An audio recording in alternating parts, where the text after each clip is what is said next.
Riley Cooper, I mean, like, that dude deserves a statue. I mean, like, number one on your speed dial. Hey, I'll tell you what, like, I mean, I didn't know until a couple days after the fact. I was like, wait a minute, is he the MVP or like we got the all-tournament team? No doubt about it. And then Ty Floyd, when I sure got 17, I like stole it from him. But I was like, when has a pitcher like been a part of like 5 of the 6 wins in Omaha? I mean, what a performance!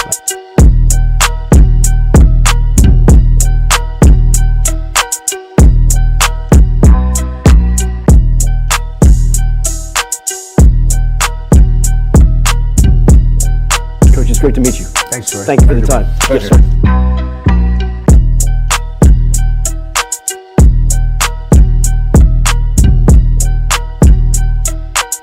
Sorry I'm a little late, boys. At the spring game, obviously, as you can see. A couple of booze cruises here to do. Let's do it. Cruise. Grand salami to the boys. Finally back on track. And I got another one coming. Don't you think I don't?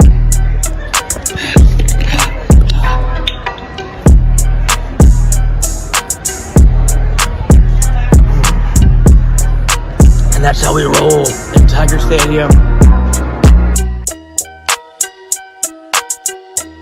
Just watching the spring games that were on television, one thing that jumped out about your squad is your quarterback room is very talented compared to a lot of the league and a lot of the country.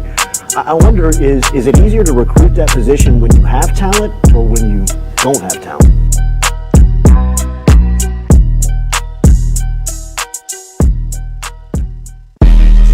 Coach Kelly, we're official.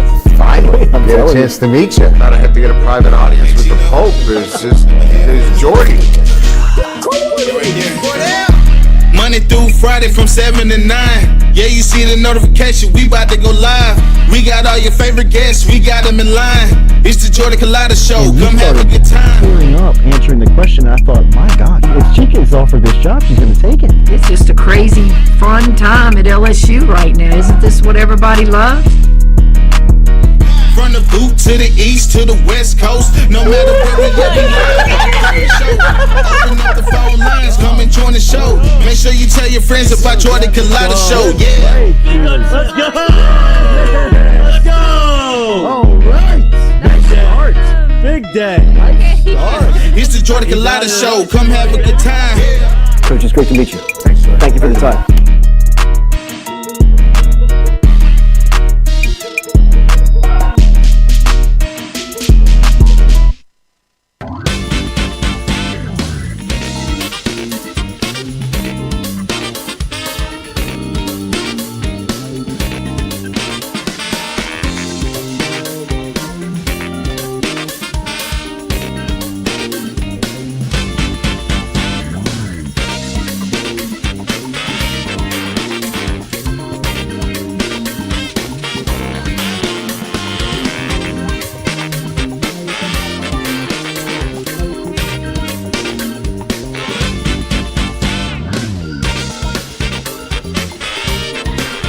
Welcome into a Wednesday edition of the Jordy Culotta Show, live here, right here from our Click Here digital campus, just like we are every single day. We appreciate you starting your day here with us. Make sure and give us a like, share, and follow before we get out of here at 9 a.m. Looking forward to today's show. Jacques is going to be on the phone, 7:45. We're going to bump Jacques up a little earlier this morning. Jacques is waiting on the Cox cable guy. They gave him the 8 to 10 a.m. window this morning. So that means anytime today. Yeah, so he's at the mercy of these Big corporate. of these service techs today. So he will be phoning in this morning, and we will also talk to. Looking forward to this. We're going to talk to Stephen Ensminger Jr., who's a coach on the Ruston Bearcats staff. Ruston takes home their first state title since the early '90s. I think actually 1990. And looking forward to catching up with Junior, as obviously he is someone that we all came to know during the LSU National Championship run. Since then, he has spread his wings and become a coach himself, and now finds himself on a state championship squad. As looking forward to talking to him coming up at it'll be around 8:20 this morning, as he is he's a teacher up at Ruston and has a break at 8:20. So looking forward to talking to Coach Ensminger, as he is the quarterback's coach up at Ruston, and there's Stewie. Stewie and I were there for Ruston Zachary on Saturday night, and there were a lot of headline players on the field. Ahmad Bro, of course, headed to LSU. Trades Green, big tight end for Zachary, was super impressive watching him in person. But Ruston's quarterback was good, man. Yes, really good. Athletic, long. Had a great arm. Josh Brantley, yes. 328 yards total and 3 touchdowns. We'll talk to Coach Ensminger about Josh Brantley coming up here at around 8:20 this morning and catch up with Coach and see what's happening. As always, we appreciate your interaction. As we said, if you don't mind, give us a like, share, follow before we get started here. If you have not subscribed to the channel, make sure and subscribe. Heads up for NewOrleans.football. Make sure you're following the crew over there at NewOrleans.football. Come January 1st, we're going to be collaborating together and be doing a lot of cool stuff, so you're going to make sure and want to be following them as well. NewOrleans.football, Nick Underhill. You can search that in YouTube. Should pop right up. And as soon as it does, just give them a subscription. That way, you know what's happening there. Click the bell so you know when the content is being put out as well. Remember, our phone line is brought to you by Southern Regional Medical Center. Southern Regional Medical Center, real doctors, real solutions. Charlie Harvey, Jason Ramazan, and the crew over at Southern Regional Medical Center. And as always, we're built every day by RMB. Lloyd is here on this Wednesday, and we are joined by Stewie as well. Stewie's here on this Wednesday. Lots to get to. LSU women set a couple of records last night. Tommy Moffett back in the SEC, back to work. At a SEC Western Division school. I guess there's no East and West anymore, but he's back in the Southeastern Conference. Will Wade back on the sidelines tonight for McNeese, making his first game back for the Pokes, as Coach Wade will be walking the sidelines versus Southern Miss as they are down in Lake Charles. LSU men's basketball back on the wood as well for the news cycle that's happening here today. We'll start here locally with what's going on. LSU football back on the practice field, as we said yesterday, and getting ready for bowl preparation. And Jaden Daniels on he's got on the press tour right now as post Heisman Trophy. He was on the Paul Feinbaum show and was asked specifically about his college football career, and this answer really has a lot of people kind of speculating on what could be for Daniels coming up in the future. When he was asked specifically about his college football career on the Feinbaum show, Daniels says, and I quote, "I gave college football everything I had, especially at LSU. I poured my heart into this university. I'm excited as the future moves on for my next journey and adventure. But I just love being here. I love building relationships in college football. Those are the times that you don't get back." When asked, kind of pressed on it, whether or not he was going to play in the bowl game, Daniels did say, "We'll see. I'm just trying to enjoy this moment right now." So it sounds like, look, things that we have kind of speculated, thought about, talked about on this show and heard back from people who are, fans of LSU. This is kind of what we anticipate, right? I don't think anybody expects for Daniels to play at all. I think there was some speculation that he may play a little bit of time and maybe complete a pass to Malik Neighbors for 22 yards and let Neighbors get the record and, let the superstars hang their equipment up. But, from a consultant standpoint, if you're talking to Neighbors, if you're in his camp, if you're, advising him, I don't think it makes a lot of sense for, potential. I mean, I have seen Daniel's name seems to be like the hottest name in the first round right now. I mean, everybody seems to be talking about him. They love to talk about him. Everybody has him in the top 5 now. Yeah, I had some people tell me Jayden Daniels is not a top 10 prospect in this draft class. Recently? Yes, as of yesterday. On what grounds? People like to talk.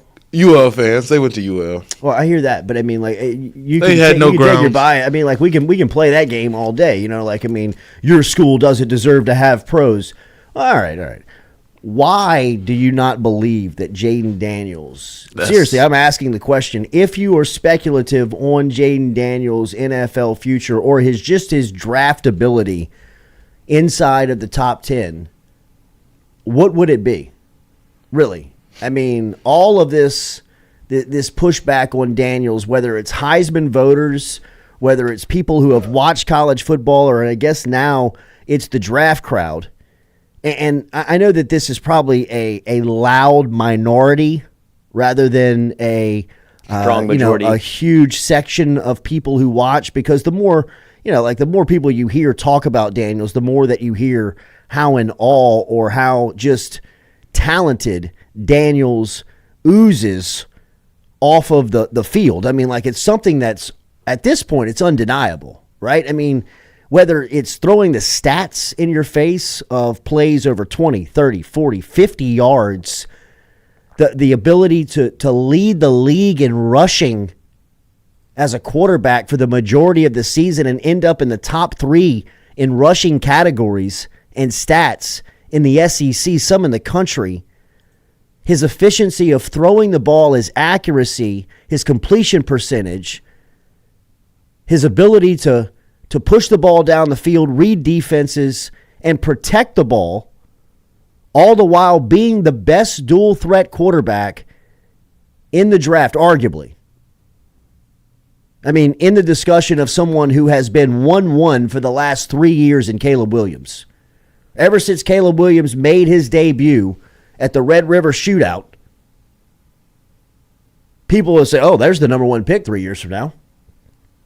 And he has been on that plane since then, and the closer the draft gets, it feels like it's potentially going to happen. But Daniels is in the discussion with him as the top dual threat guy and maybe the top overall quarterback in this league. I know Drake May is receiving a lot of praise, but my point is that he is in the mix. He's in the discussion. He's found himself in that class.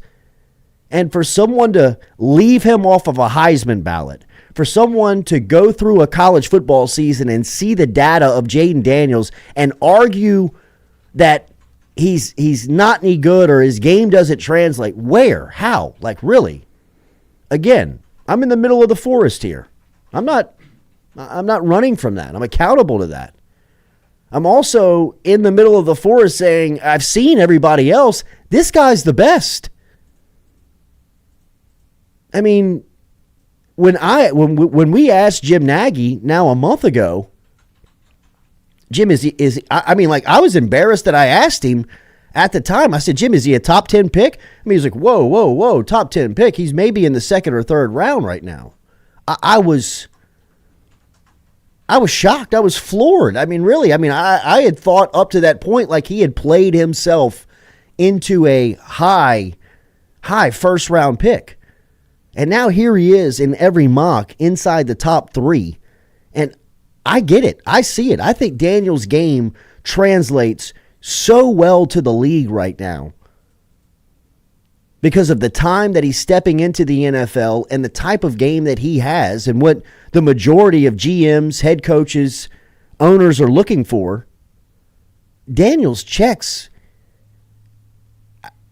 I mean, like, I'm trying to find a box I wouldn't check on him. He's Lamar Jackson as a polished passer coming out of college. Yeah, he's a more polished passer than Lamar was coming out of school. That's what that would be my comp to Jayden Daniels. I think probably Lamar's a little bit better runner, I would say, just in terms probably of a more savvy runner. Yeah, like more legal. Yeah. Like, it can't hit him in a phone booth. Jayden has that top end speed where I am scared about the hits that he could take on an NFL field. Yeah, but then you get him in a phone booth. I was scared about the hits he was going to take on an SEC field. Yeah, right. but then you get him in a phone booth and he's still like, he's shifty, he's fast. I'm just talking about like when I think of Lamar in college and he's like one-on-one with the defensive end, like on his own read, it's like he could go this way, yeah, and then he's gone. Like Jayden just picks his spots a little bit better where it's because I think we talked about this. I think it was on Monday.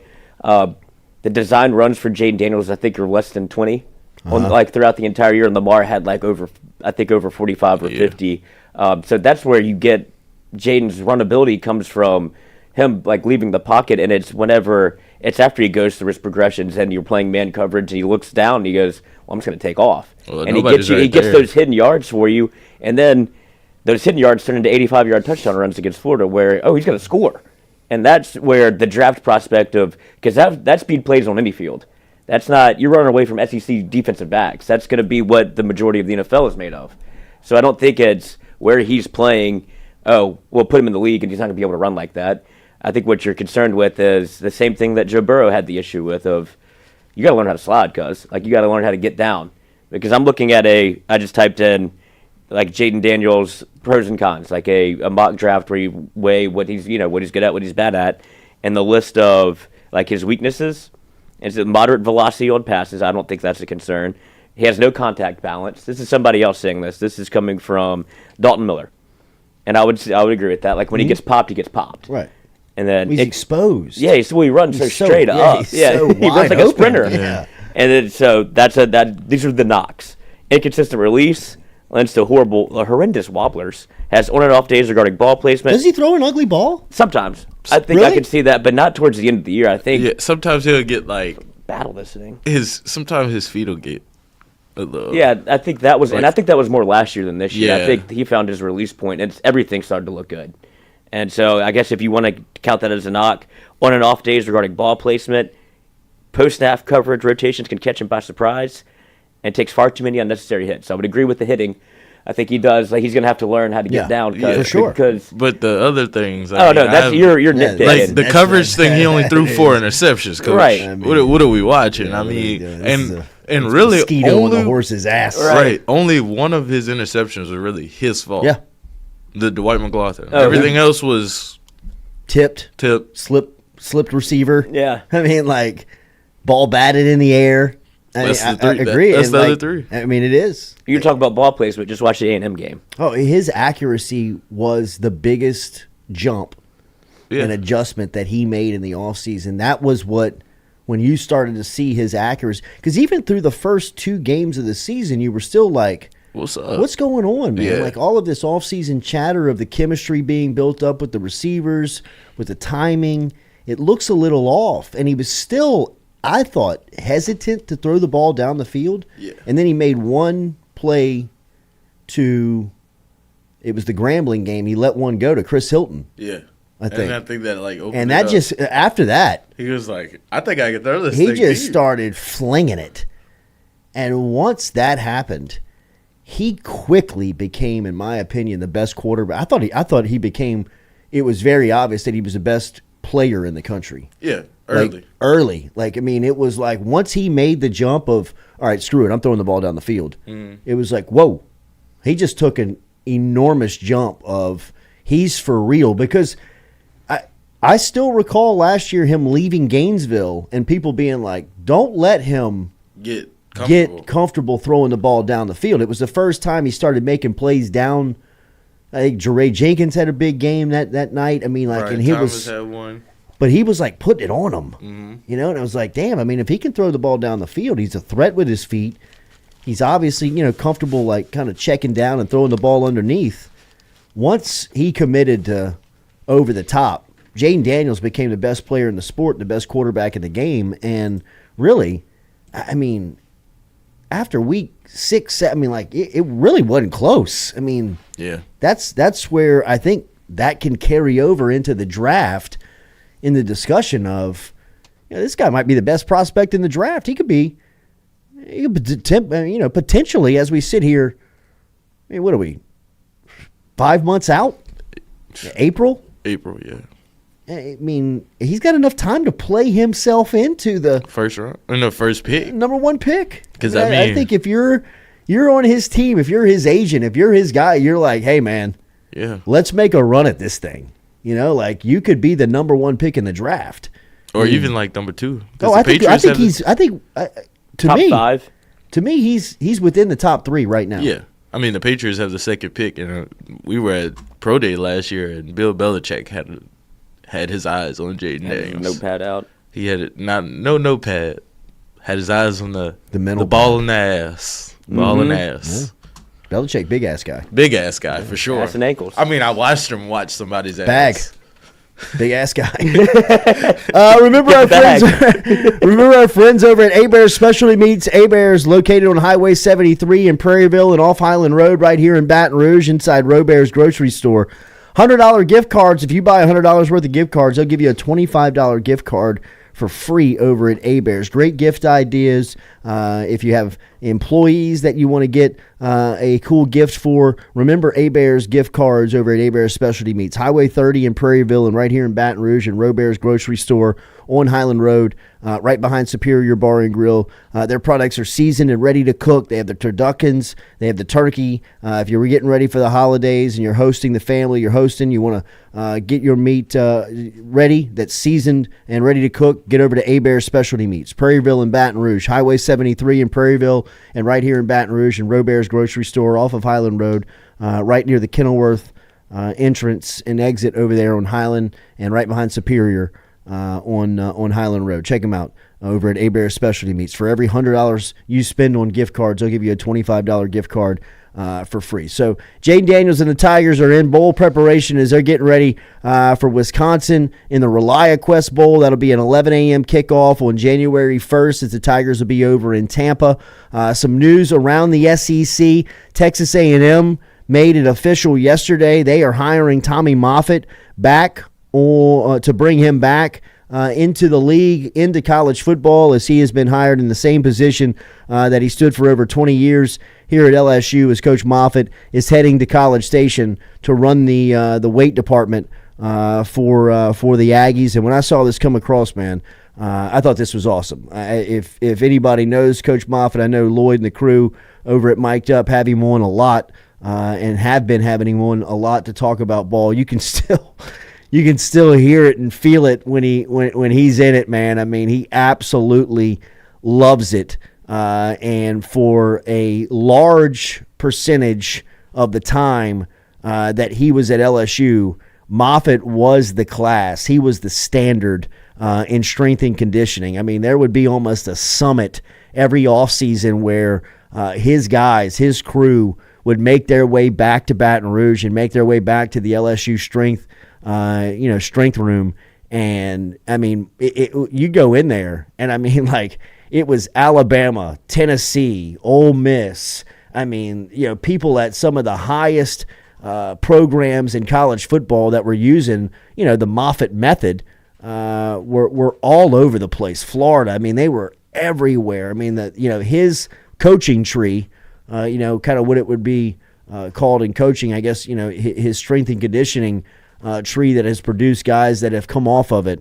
It's incredible. So A&M and Mike Elko finalized the deal to hire Moffett to run the strength and conditioning program. Moffett had moved, more into the private sector since his exit at LSU 2 years ago. But his career started with Nick Saban. It ran through all Les Miles and Ed Ogeron, and he was named the 2019 Strength Coach of the Year, but he won that award a couple of times during his tenure at LSU, and he's back. He's back at A&M and going to run the strength staff over there. And I know that this is cool for Moffett. And look, I also know that people at LSU, around LSU, the program, the fan base, may have grown a little stale with Moffett later in his tenure, right? And like we said, we were talking last week about Mickey Loomis with the Saints, and Loomis has been with the Saints for 26 years. I believe he's been in his role for 24 years. That's a long time. I mean, like, like in sports, in a marriage, I mean, like in anything, I mean, things are going to get a little stale. I mean, it's going to get a little bit of, like where's the drive? Where's the motivation? Where's the change? Where's the shakeup? And I think that was kind of the feeling with Moffett at LSU. By no means is he not going to succeed at A&M. I think, I mean, the first time you run across Tommy Moffett in a strength room, in a weight room, I mean, you get it. I mean, like, if you've never seen it, I mean, this guy he is so passionate about that part of the sport, and strength. The strength staff spend more time with the team than the coach does. Really, I mean, they have access to the team every day in summer, all of the off season. Guys can come in there voluntarily. I mean, it is really, for all intents and purposes, it's really kind of like a co-head coach to a sense. I mean, there were a lot of years we would talk to Moffett about the teams where, I mean, he was more closely dialed in than a lot of the coaching staff was, just because he had more access to them. So congratulations to Coach Moffett. I know that he's got to be super excited to get back. I'd imagine you boys at Mic'd Up will have him on at some point. I think we reached out to him yesterday, and I think we're going to try to have him on for that, little exclusive interview on tonight, Mic'd Up 6 to 8. But he's been coming on every Monday for the last, I don't know, I think probably month and a half. We've had Tommy Moffett on for Moffett Method Mondays. We're promoting the private sector, but you could see, I don't know if he'll continue to do that. I'd imagine the A&M gig probably is far.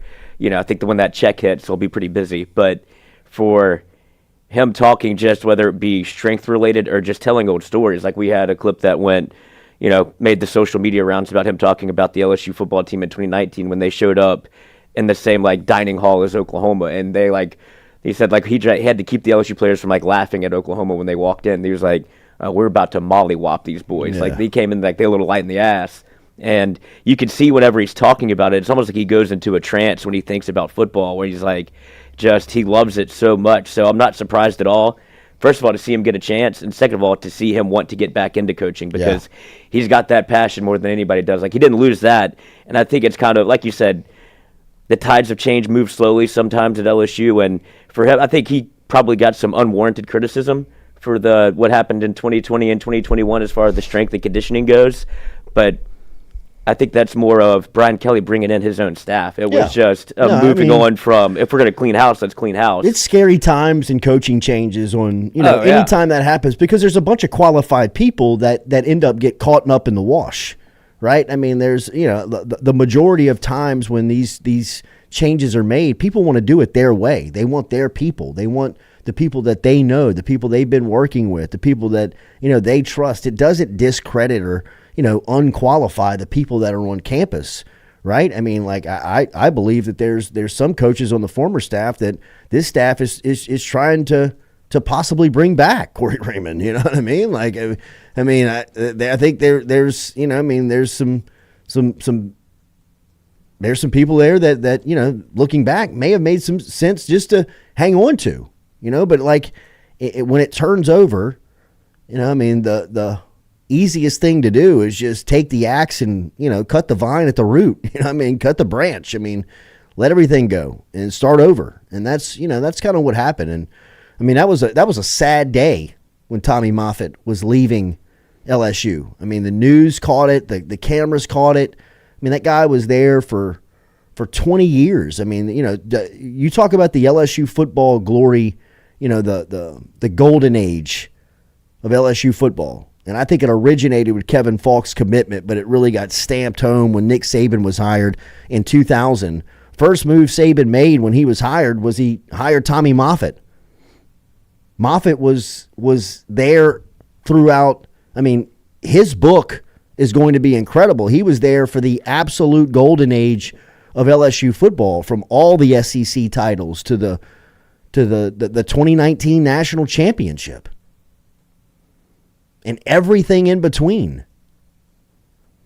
So, he's a Mount Rushmore face of guys and coaches and key integral parts of LSU football's success since 2000. Tommy Moffett's got his hands all over it. So congratulations to him. Shout out to him, man. I know he's gonna. He'll do great for there. A surprise. Yeah, he'll do great there. Shake up the culture a little bit. And look, man. I think one of the advantages that a lot of people, at least from the LSU side, has said, that LSU has had over A&M has been a little bit of the mentality. Mm-hmm. Has been a little bit of the thought process. Has been a little bit of the preparation and the mode and the kind of the mental part of the game that you go into it with, and LSU has seemed to have had the advantage there. I mean, you're taking one of the top, guys that would pour that ingredient into LSU football, and he's going to A&M now. I mean, for them, I agree. It's going to be a shock to the system. I mean, you're diving into the cold tub in the deep end. I mean, like your system is about to be shocked because Moffett's coming in there with an iron fist. Yeah, I mean he's coming to change the ways that things have been done, and I think from LSU standpoint, that is it will be interesting to see him on the other sideline. Yeah, see how that plays out. I mean, because Jared Mitchell's the first one to give him credit for a lot. Like you said, those guys spend the most time with the team, and the way that he kind of influenced the mentality of the LSU football team was Tommy's thumbprints were all over it from what time you showed up to workouts and everything that you had to do in that regard. And LaRon Landry was writing suicide mission on his chest. Yeah, there was a different mentality with Tommy Moffett and the gang. So I mean, they're not gonna. He's not gonna. Moffett was spitting in his face before the game. Yeah, for sure. They're not running from confrontation. Coach, right? Coach, so Moffett is gonna have some guys that at A&M have never seen anything like that before, and they're gonna be like, "Okay, this is the SEC." I mean, the most sore I've ever been for warming up was LSU camp, 2013. Tommy Moffett, he stretches you like stretch and stride, like no other. Yeah. Like you better put that head to the knee every time. No rep. Go all the way through the legs. My legs were so sore. Just from stretching. Just from stretching, Coach. I was like, they do this every day. They wake up every morning and got to hear this. Get taller. Yeah, right. It's just, I mean. Yeah, it'll be interesting to see him at A&M, though. It will. In those colors. Yeah, it will. Remember our friends over at Go Roof online at GEAUXroof.com. Go Roof, located right here in Baton Rouge, but you can find them online. They service all of South Louisiana. GEAUXroof.com, 225-927-8300, 225-927-8300, a beautiful roof every single time. Get in touch with Go Roof today where you can find residential, commercial, or just roofing repairs that you need. Remember, they'll jump up on the roof and check it out, give you the diagnosis, the inspection, free inspection, let you know what you need. If you need a new roof, they'll have it and start working on it ASAP. Online, GEAUXroof.com, GEAUXroof.com. Go Roof. Beautiful roof every single time with our friends over at Go Roof. Roofs up, 927-8300, 225-927-8300 is the phone number. Holler at Go Roof and let them know that you heard it here on the Jordy Culotta Show. All right, we're going to talk to Jacques coming up here at 7:45. Jacques going to be on the phone with us this morning. He's got the dreaded 8 to 10 a.m. window from the Cox Communications people, so he cannot. He's at the mercy of this of Cox, and he is nothing worse than not being in charge. What do you want from me? Nothing worse than being at the mercy of Cox. Don't be weird. But no, there's nothing worse than not being like not in control of your own schedule, like whether it be the electrician. Anybody. 8 to 10 is really not a bad window. No, that's what I was going to say. 8 to 6. Can't go to work that day. I mean, like, what do you want from me? I mean, when are you coming? When? Yeah, what else are you doing? Like, how many people are you going to see, cuz? Like, you just put everybody in the hopper. Don't worry about that. Yeah. I've been sitting in this truck for 4 hours. It's like DeVito's family's plumber. That's right. The Mario Brothers will show up at some point. Don't you worry about it. Tommy DeVito, what a story. I mean, what a story. What a life. Agent got his run yesterday. Everybody was talking about the agent in the DeVito family. Yeah. What's the agent's name? Sean Stiletto? Yes, in the club. One of the boys for sure. But they were. Somebody was saying like how hard it is for baseball to like make a star, or for like we talked about like Mike Trout to become more visible. They're like, put an Italian quarterback in New York and look what happens. He's a star overnight. Like his agent's more famous than Mike Trout is. I mean, there could not be a bigger storyline that makes more sense than the Italian playing quarterback. It is like the movie. It's like the Marky Mark movie with Vince the Philadelphia. Papale. Yeah, it's like Vince Papale. Vinci covering kicks for the Eagles. He pointed at me. Like, where'd you play your college ball? Huh? This story is unreal, man. It's amazing. Another story that is amazing. I feel bad for Georgia. Did you see this? Where a Georgia message board thinks that Saban. Oh yes, they fell for the trap. Coach Saban's leaving next year. I heard on high authority. They have confirmed it. Can you bring this up, Stewie? From UGAsports.com. Am I reading this right? It's probably Rivals message board. Right, it is. It's their Rivals message board at UGA Sports. A user named Bustin' Sky Dog. Hell yeah. Says that he has received confirmation that old Nick Saban has quietly inked a $14 million deal with ESPN and will join the network as a broadcaster and or analyst in 2024. After the playoffs conclude, he will make the announcement that Saban is retiring as the Alabama head football coach. It's a great day to be a dog. I mean, look at the picture and everything. Bustin' Sky Dog. If it flies, it fucking dies. National champion. We're about to reel off 8 of them, boys. Quack, quack, quack, motherfucker. Bustin' Sky Bustin' Sky Dog. Well, I like to duck hunt, and I love Georgia Bulldogs. So let me put that together. Yeah. Had the screen name for 30-some-odd years. Jay just got lit up right there. Yeah, that's what he's vulnerable. But, I mean, Bustin' Sky Dog, I love you. Don't fall for it. No way. I mean, he's been on, and I can see how you could want to put these pieces together because Saban's been on McAfee every week. You've seen him in the booth more. Like, he's been around the content game more than he's ever been. Yeah. But he's giving you more access. Right, because he's not scared of anyone. Yeah. But he's constantly said on McAfee, and this is just me believing Nick Saban because I have no reason not to. It's like, I'm not even thinking about retiring. So this is his best coaching job. We say that you could say it every year. No. I mean this one. Jacob Coker. I mean this one. Coker, but I mean look around Coker, and the game was different. You could just line up and run at people. Yeah. You know, you were bigger, stronger on the lines of scrimmage. The transfer portal, first off, has the teams that have suffered the most in the portal are the deepest teams. Look at Georgia.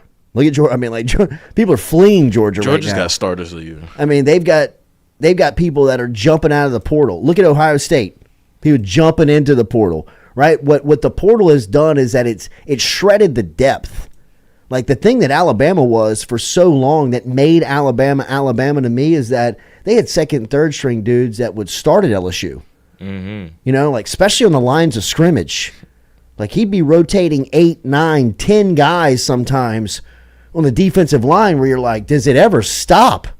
I mean, like, you got 4 and 5 stars playing 3 snaps a game because, I mean, they're just in this deep rotation. He didn't have that anymore. Mm-mm. And there's a more balanced of talent, right? Like, he still has elite talent, and he still, in comparison's sake, has some of the best talent in the country. His talent is not overwhelmingly the best. Like, for the majority of the time he's been at Alabama, it is. It was.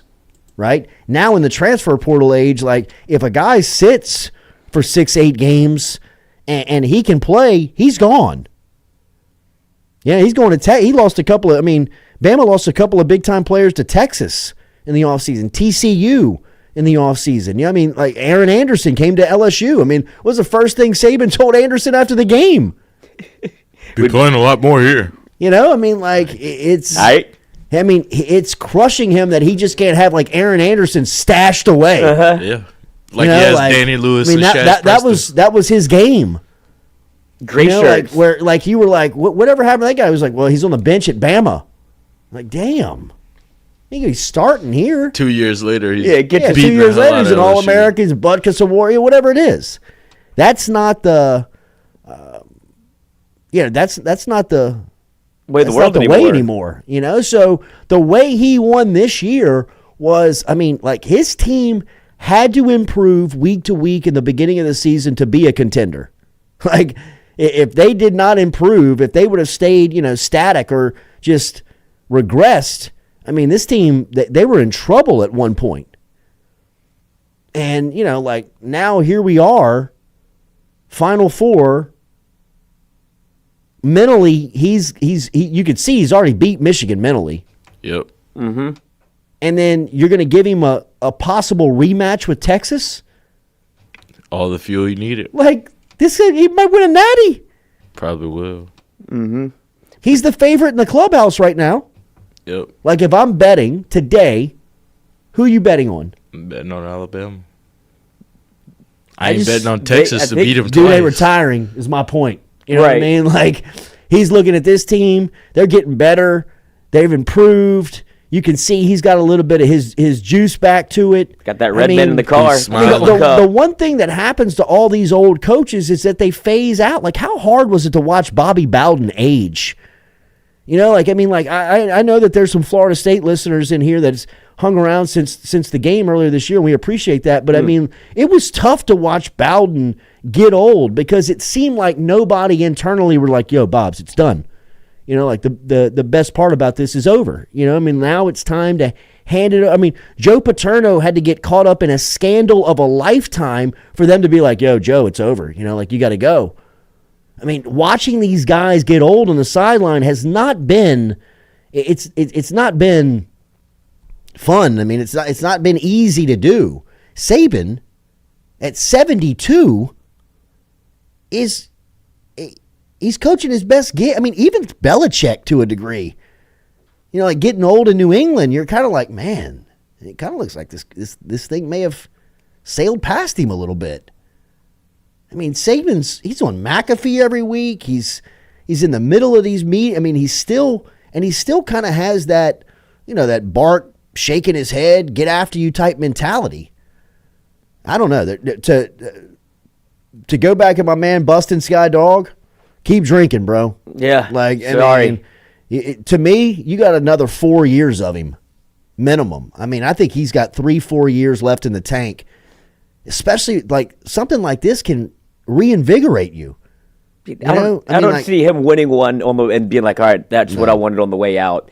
This is going to be, all right, I want another one. Let's go get a recruiting class where I can stack the deck again. Because if you remember what was it, like the mid, like 2014, 2015s, whenever he got, there was like a lot of scrutiny around the Alabama program for him gray-shirting players, and he was able to like stack the deck. And then for him to be able, I think the biggest testament to Nick Saban might be his best coaching job is for his ability to always kind of transform with the times. Yes, like, not only that, like week to week. Yes. But I mean, the way he was able to tinker with this team within the season, and I mean, do you remember how bad the offensive line was for Bama in the middle? Like LSU was like, they had the advantage going into the, like LSU's defense. Mm-hmm. Was thinking that they had the advantage over Alabama's offensive line going in. That was kind of like where they started to get it really right. Yeah, you know, I mean, now you look up. Yeah, they were shoving Georgia around. Like, I mean, like they were physically dominating that game, and that's why if you're Michigan, you're like, that's not what we want to see again. You're like, oh damn, yeah, like, we don't want to. That's play our that game with him. Yeah, but if Bama does it probably better than we do. We've been doing it up here. I mean, I don't want to do it down there. Like, come on. And like to go from, I mean, look at where they were. Was it USF? Yeah, where they started Buckner. Yeah, and I mean, I know you think that it was I know you think it was probably Milrose Milrose suspension. Allegedly. But even with how like porous Milroe had looked up until that point, where you had to like maybe you do need to make a switch, and then you see the evolution of what Milroe, where they're like, run it with him. Like, don't overthink it. And the way that Bama's kind of just fine-tuned every little part of their game plan, it's like, of course this happened.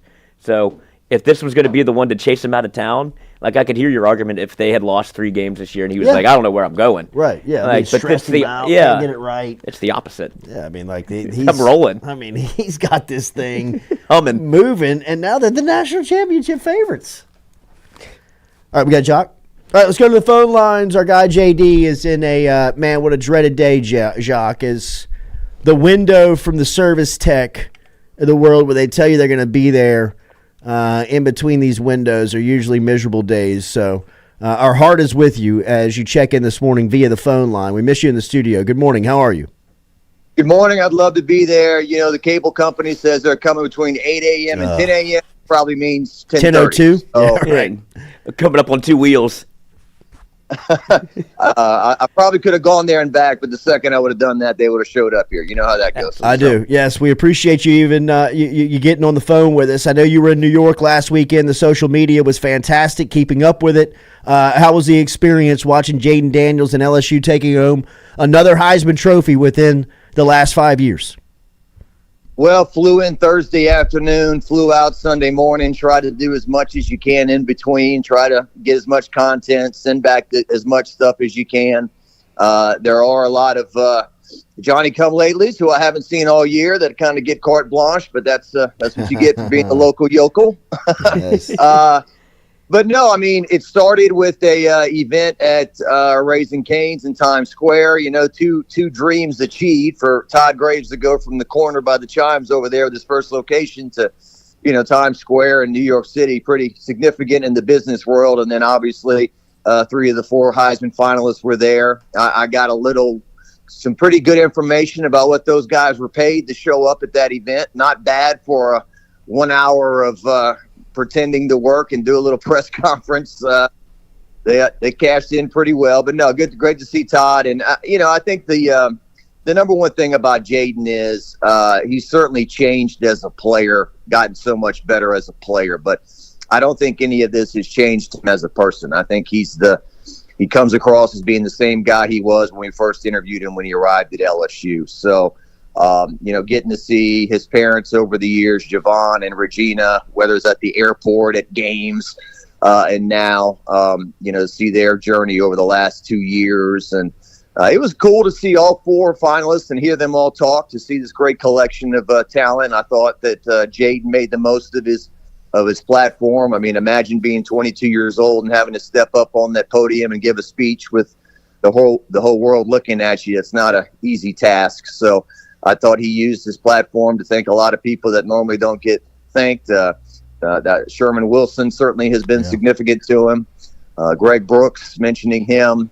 And, you know, Jack Marucci told us last week, he treats everybody the same. You know, no matter the profession, no matter how high they are on the social chain or whatnot, I think he is courteous to everyone. I saw a girl who works in football ops yesterday who works at a local restaurant here, and she said the first time they showed him around on campus, he opened the door for every woman that was around, and he said, my mama told me that a woman should never touch a door handle. And so, you know, those are the kind of things that have led him to being so admired. You know, it is somewhat bittersweet that he's not playing for something more significant. I only have one Heisman trip to compare it to, and that's Joe Burrow's, and certainly you know, both are very deserving. Nothing to say negative about either, but you just kind of wish that Jayden would have some more opportunities moving forward that Joe had, because that was the difference. That feeling, it did feel different in that respect because of the team success and where they're going. Jacques, following your social media, it looked like, again, one of the biggest surprises I had going up and making that trip with Burrow 5 years ago was, you know, just the LSU the LSU faithful and the love around New York City and the amount of people that were coming out in the purple and gold, and really just kind of the contingency. Obviously, legends, the bar speaks for itself, but, you know, having the purple and gold around the city. Did you see it again with LSU being represented with Daniels up there? Well, it was immediate. The first event at Raising Cane's in Times Square, there was a group of people outside, and that event was not open to the general public. They had, you know, kind of cherry picked their quote unquote customers to show up. You know, I don't keep up with TikTok and stuff, but apparently there were a couple of top TikTok guys who were in line there as customers and whatnot. And outside, there were LSU chants, there were Go Tigers, there were people wearing purple and gold that had somehow, some way found out that this thing was going on and had gathered outside. And then, you know, once the event was over, the 4 or the 3 guys that were at the event, I'd heard that Marvin Harrison either A, wanted a little bit more money to attend, or B, had a deal with Chipotle, or maybe a combination of both. He was not there. But the 3 guys walked outside, and there was a mob of people around them. And, you know, just big-time city, big-time lights. You know, New York City is not a college football place, but to expose those guys to all you know, all that fanfare and all there were a lot of LSU fans around, and the LSU fans always find a way. They're better investigative reporters than any of us. They find out where the events are and they find them and they support their guys, and they definitely supported them. And I think when Jayden's name was announced at the event, there was a lot of clapping and cheering in a very small setting there at the Heisman. You don't anticipate him playing, do you, in the bowl? Your brain tells you that he won't. That people, the adults, will tell him that there's no reason to play. You could argue, well, he was in the Georgia State game chunking bombs up 49-14, and he could have got hurt then. But, I mean, obviously you control everything moving forward, and he really has nothing left to prove. I think we kind of talked about it last week in this new NIL era. Could somebody cut him a significant check to play a quarter, to play a half, get Malik the record, have a seat? Go with the team and be and LSU able to showcase him one more time at a football event, a football week, at all the things they do, whether it's going to the hospital or Busch Gardens or their bowling, outings or whatever. They're at the bowl game. Still there at the Heisman. I talked to a couple people that work with LSU, just small chat, and I'm like, there's no way he plays, right? And they said, don't rule it out. He might. And I'm just like, it's hard to believe, but we'll wait and see. I mean, I haven't snooped around. The team went back to practice Monday, right? Yes. So did he practice? Was he out there? I mean, that's kind of my question. Or is he not? So I saw him. Yeah, I mean, he was in Knoxville earlier this week accepting an award. But then I saw he was on Feinbaum yesterday, and he was at LSU. So, I don't know the plans yet, but I'm with you. It would be, I guess it wouldn't be shocking to see him play, but it would be surprising if he was out there.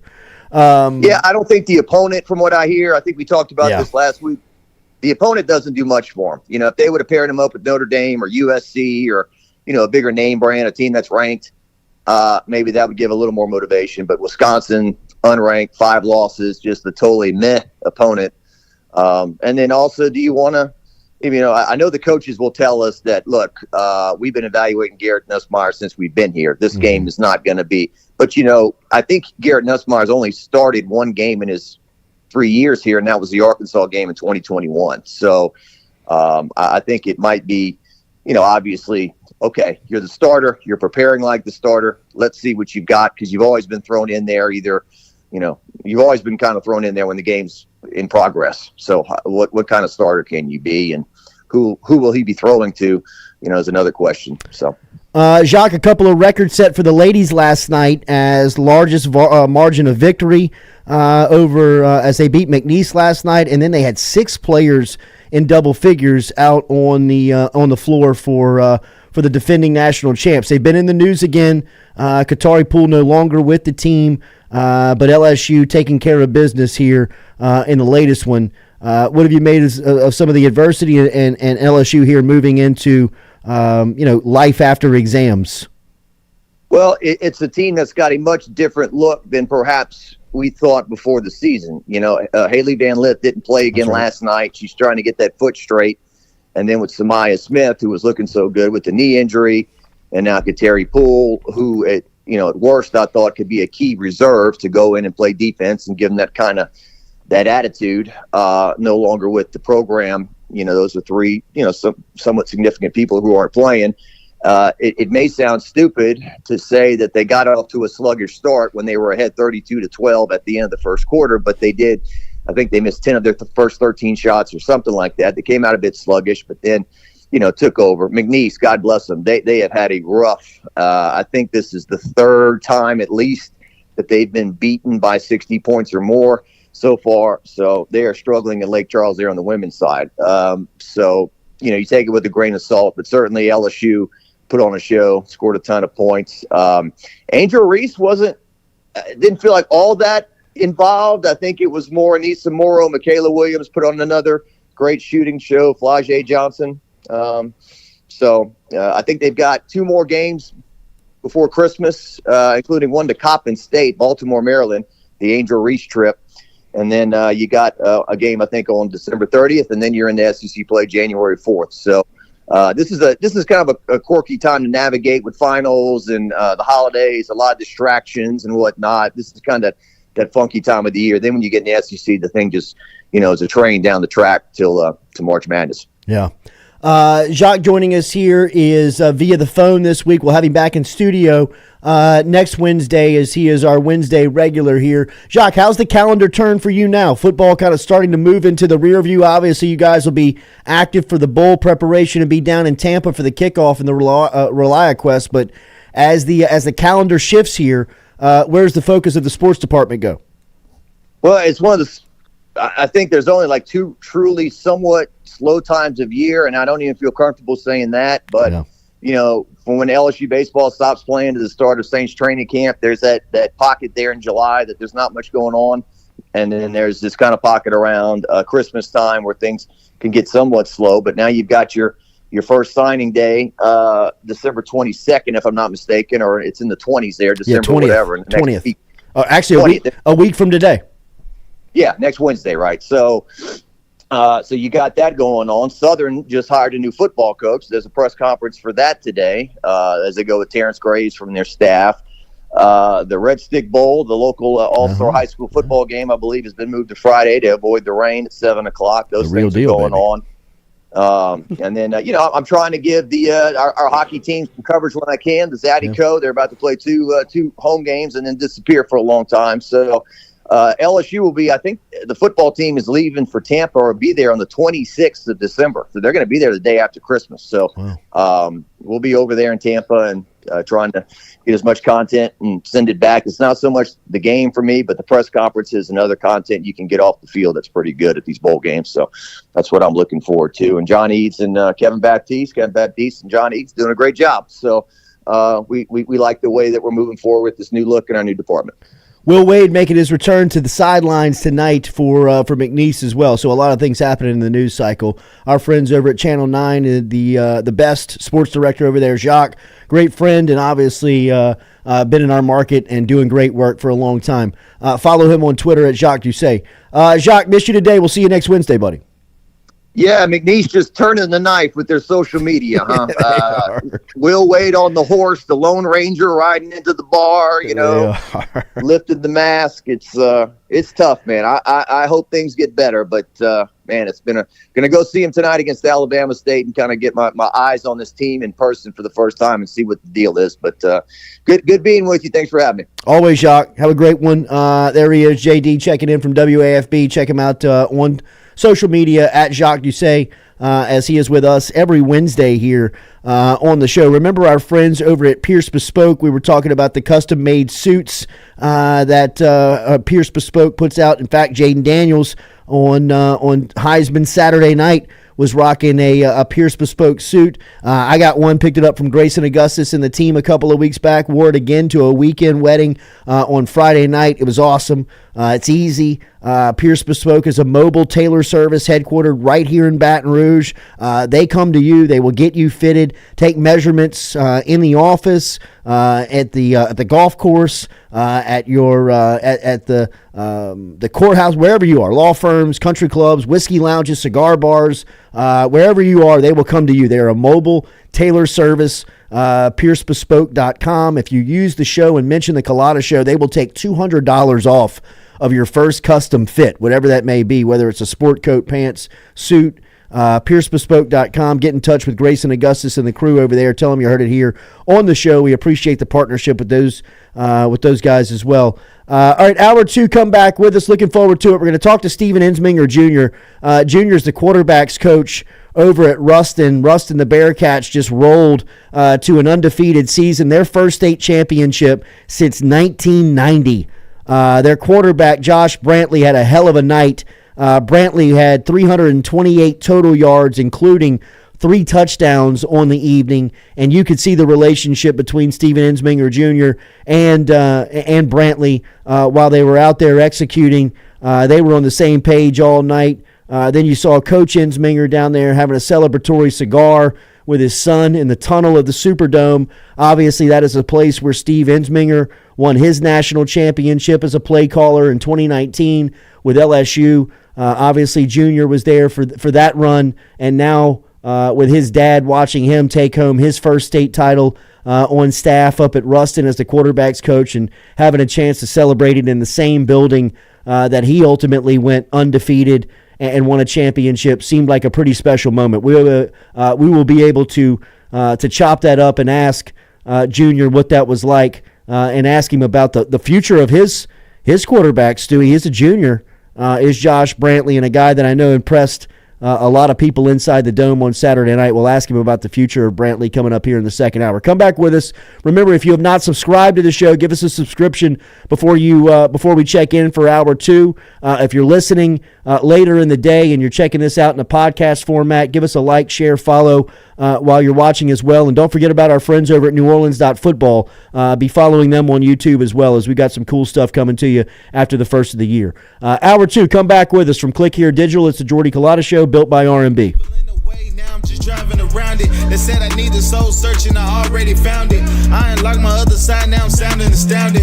Drive by and let it ride like a whip in a Tesla. Pressure never fazed me, cause I'm bigger than pressure.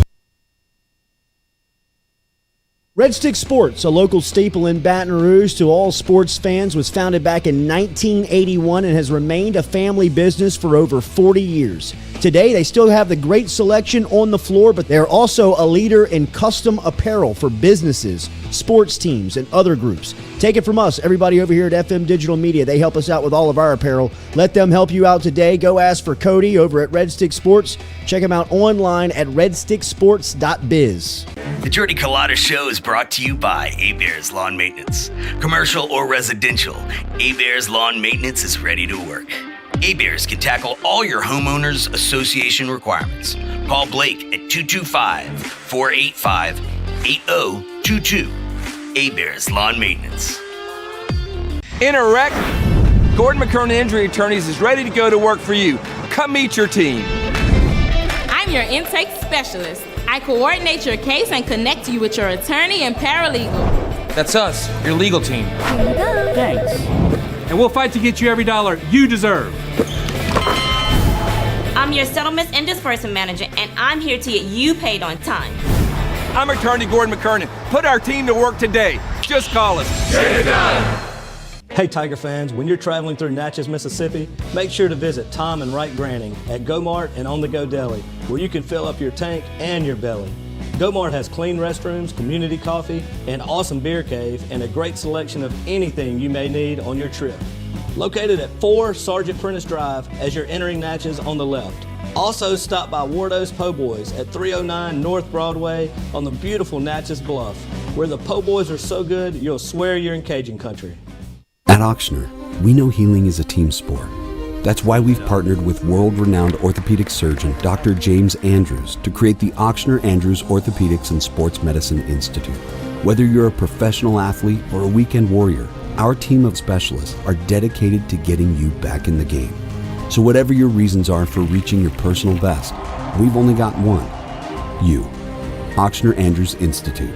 Long live you. All right, buddy. Make it a good shot. Oh, yeah.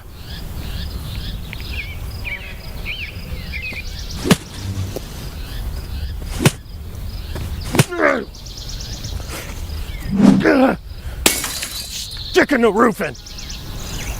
For a hole in your roof, for a whole new roof, go roof. Roof, roof, go roof. Hey, Greg, roof up? Roof's up. Roof's up. Roof's up. Roof's up? Roof's up. Rooster! Beautiful roof every single time. True. True. Well, the Ochsner Andrews Sports Medicine Institute collaborative effort was an idea from Dr. Andrews and myself to bring together 2 great names, the Andrews name and the Ochsner name, to elevate the quality of care for athletes in the state of Louisiana, where he's from. I always thought I would come back to Louisiana and practice orthopedics with my subspecialty being sports medicine. This was an opportunity through Ochsner's to come back and work the entire state to help develop and take sports medicine to a new level. As an orthopedic surgeon, what this means in the future in terms of, access for our community to the type of care that Dr. Andrews pioneered. Words can't describe how valuable that is. Ochsner has a great opportunity here to really grow, and Dr. Burnham, of course, is the mainstay of making that happen. If you want to have first-class sports medicine care, check in with Dr. Burnham and his group, and you'll be more than impressed and pleased. Okay, Gordon, ready to talk a little bit about yourself today? Okay, good. Tell us, who is Gordon McKernan? Great question. In a lot of ways, I'm just like most people. I'm a husband. I'm a father. I'm a son. I am a brother. I'm a Christian. I am a Tigers fan. I am a Louisiana sportsman. But above all, I am grateful to the people of Louisiana. We want to be your lawyers for life. Hi, I'm Gordon McKernan. Everyone has a special Christmas memory. One of mine is when I woke up on Christmas morning, ran down the stairs, and there it was, a brand new red bicycle. That is why this Christmas, Gordon McKernan is giving away over 425 bicycles throughout the state of Louisiana. To register, please fill out a form online at GordonGives.com or GetGordon.com. And make sure to visit the Get Gordon Facebook page for additional details and chances to win. From all of us here at Gordon McKernan Injury Attorneys, Merry Christmas and God bless. Offensive player of the game from LSU, Joe Burrow. Football is life. Football is Joe Burrow. Finishing us! Let's be special! Let's be strong! Let's smell greatness from the top! 1, 2, 3, 4, 5, 6, 7, 8, 9,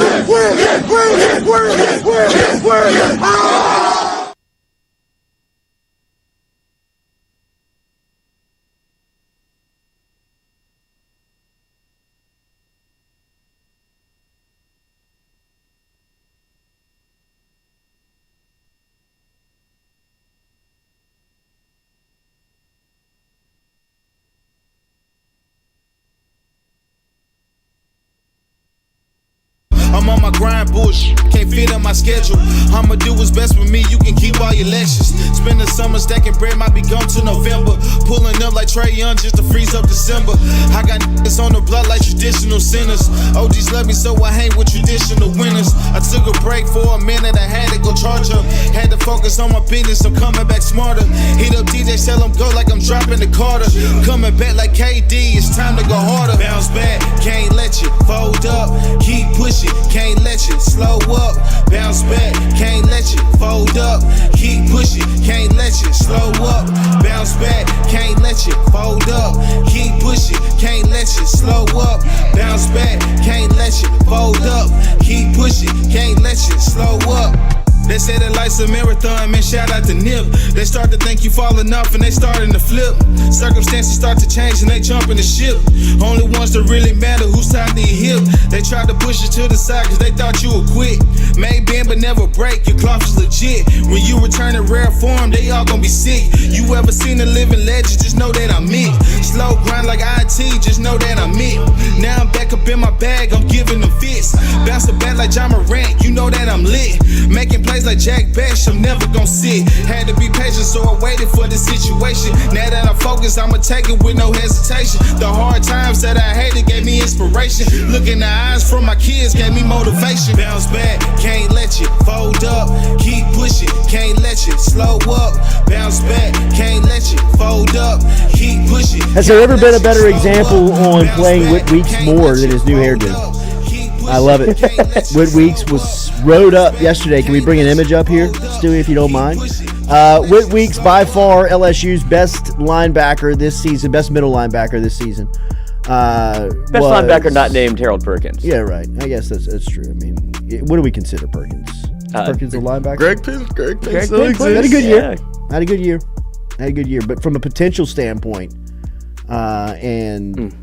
I mean, a guy played 3 games in the beginning of the year. He led you in tackles all 3 games. What was the process here? But if you're worried about him hitting the portal, new cornrows for our guy. Tough look sometimes on a white guy. Pretty fly. Mike Norvell has still yet to live down the picture that exists of him in college when he was rode up. But I got to be honest, I think he kind of pulls it off. Am I wrong? Maybe. I think it looks good. I mean, like, put a headband on that dude. You think he's being, put him in N1. Yeah. He rolled up with he had the do-rag on. Keep the roads tight. Keep the roads tight. Right. But my man is, I would say, firmly committed to LSU. I don't think you're doing that at any other school or doing that than hitting the portal. So I think LSU is firmly imprinted on the Weeks family and Sir Weeks. So I think that, and if you want to look into it even more, that's something a starter would do. Right.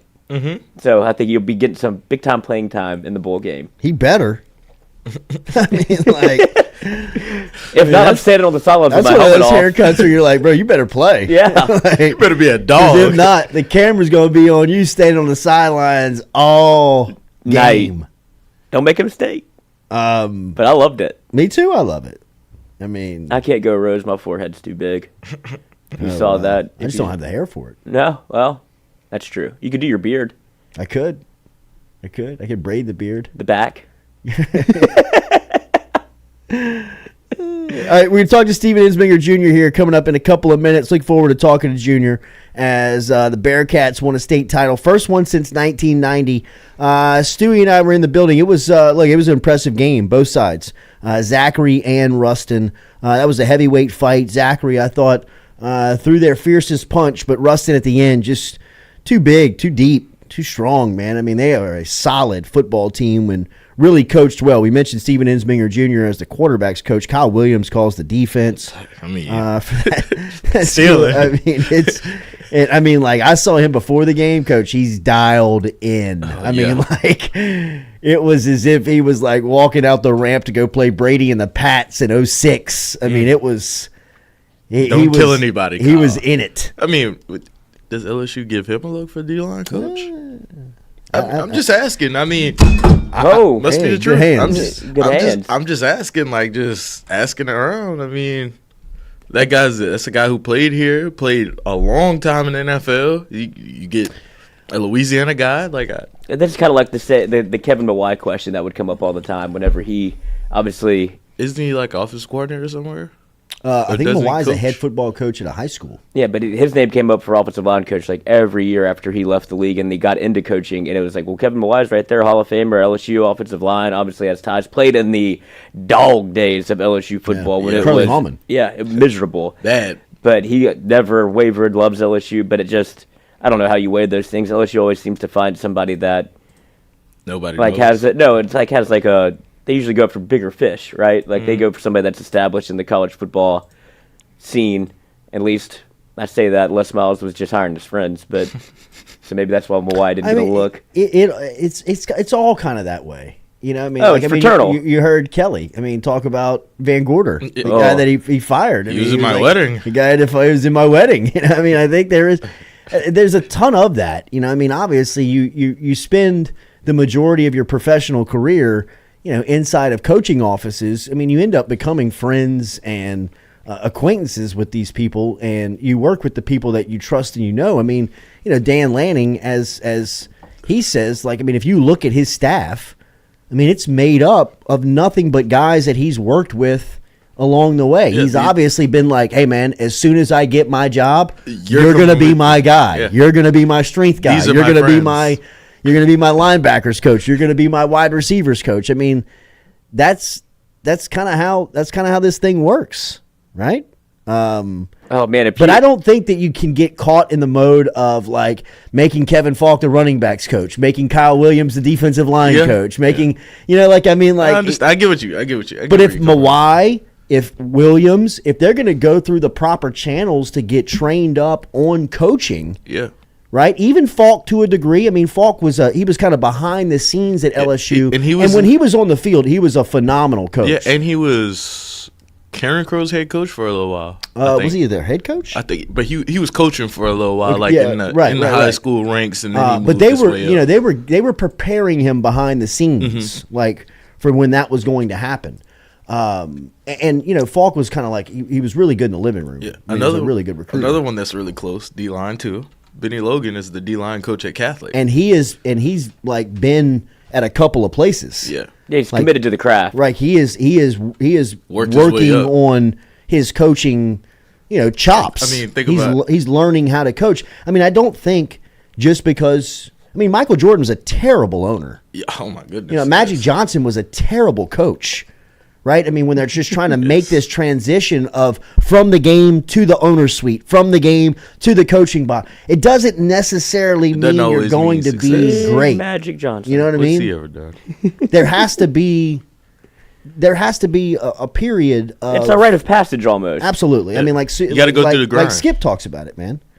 Like the... See, you got to go through the coaching grind. Yeah, I wouldn't want to there follow in 86. Got beaten 89. Kicked the door down in 91. Don't let me get hot. I mean, there was the ladder that you had to climb. Got to jump. Sisyphus pushing the rock up the hill. At some point, you'll get it. The only difference was we never lost when we got there, boys. Don't let me get to the big one. Has 6 for 6 in those championship games now. Don't let Paul and the crew tell you. Paul went there, didn't win it both times. It wasn't like Paul. It was 1 for 2. I was 6 for 6, boys. Eric Walker. Skip, you stacked the deck. You only had to win 1 game. I have to win 3. That's for steroids in my day. I want to play with the drop 5. 13 minutes ago, Tommy DeVito, NFC Offensive Player of the Week. Hell yeah. I mean, DeVito magic. Coach. Did it at my house tonight. Is there any more rich, miserable people in the world right now than Deshaun Watson and Daniel Jones? Gotta be. I mean, like Daniel Jones. They're like, oh my god. I mean, how do I even come back? He's in a Daniel Jones. Deshaun knows how. I mean, look. I mean, I'm not saying they're. I mean, they're rich. Yeah. They're miserable, but they are rich. But they're watching their jobs just like kind of float away from them. I mean, if I was Daniel Jones, I'd be scared. Hell yeah. DeVito's taking my job, and then you got the mob out for you. Right, and then we got mock drafts of Jayden Daniels going to the Giants. So it's like, damn, my job's just over. I guess I got this money. Yeah, should have signed Saquon. Pay me out. Right, they should have signed Saquon. But if you're Daniel Jones, you have to. I guess I don't wish ill upon anyone, but you have to hope for like a Joshua Dobbs type arc. Where he goes, the spaced or not, then it comes back down to earth where he's no longer the starter, and that was a fun ride for 4 weeks. The NFL is usually like the 2 week. You have that 2 week grace period when you're a newbie.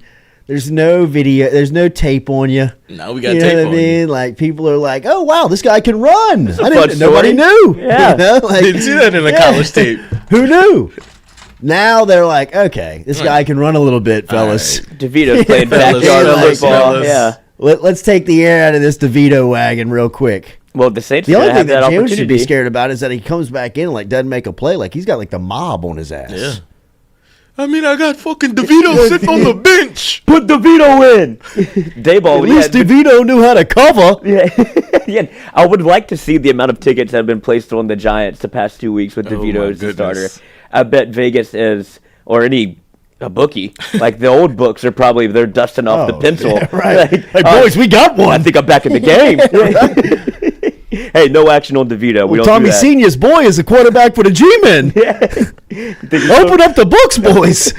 Let me get back to a payphone. But I would imagine that the tickets are just flying out, like flying on the Giants, just because of obviously New York, and then I mean that's what I Italians want DeVito do. to work out though. Oh yeah. God, I want him to work out. But where does he go? Like I mean, if they draft a quarterback, where does he go? They won't draft one if he keeps playing well. Yeah, because if he closes the season out as good as he's playing, I mean, it really kind of puts into the discussion: do you need a quarterback or not? And then you fall right back into the same Daniel Jones spiral. Exactly. Well, I mean, the beautiful thing about DeVito is that you don't have to pay him for a while. Right. I mean, you get him on this cheap contract and you can pay everybody else. Yeah, DeVito, you'll get yours at the end. He made man. Exactly. Or you're getting yours in other spots. Yeah, exactly. These are off the books. Right. Last thing you need to worry about is getting paid for the Giants. Everything's free. Pick up your 3% down there in Little Italy. Yeah, I mean, he played quarterback at Syracuse for 4 years. No, he was in Illinois. I know that he transferred to Illinois, but I was saying he's been in New York for a long time. Oh, wow. And then he went to Chicago. Yeah, right. He's been in the big city a while. Had to get out of New York for a minute. He'll call you back. All right, remember daily, we're brought to you here by our friends over at Hughes Mechanical AC. Travis Hughes and the crew over at Hughes can get you set up in a residential or a commercial HVAC system today. They are a trusted Daikin dealer and headquartered in Zachary with an office up in the North Shore, located all along the I-10 corridor. And you can find them online at hughesmechanical.net. 225-658-2147.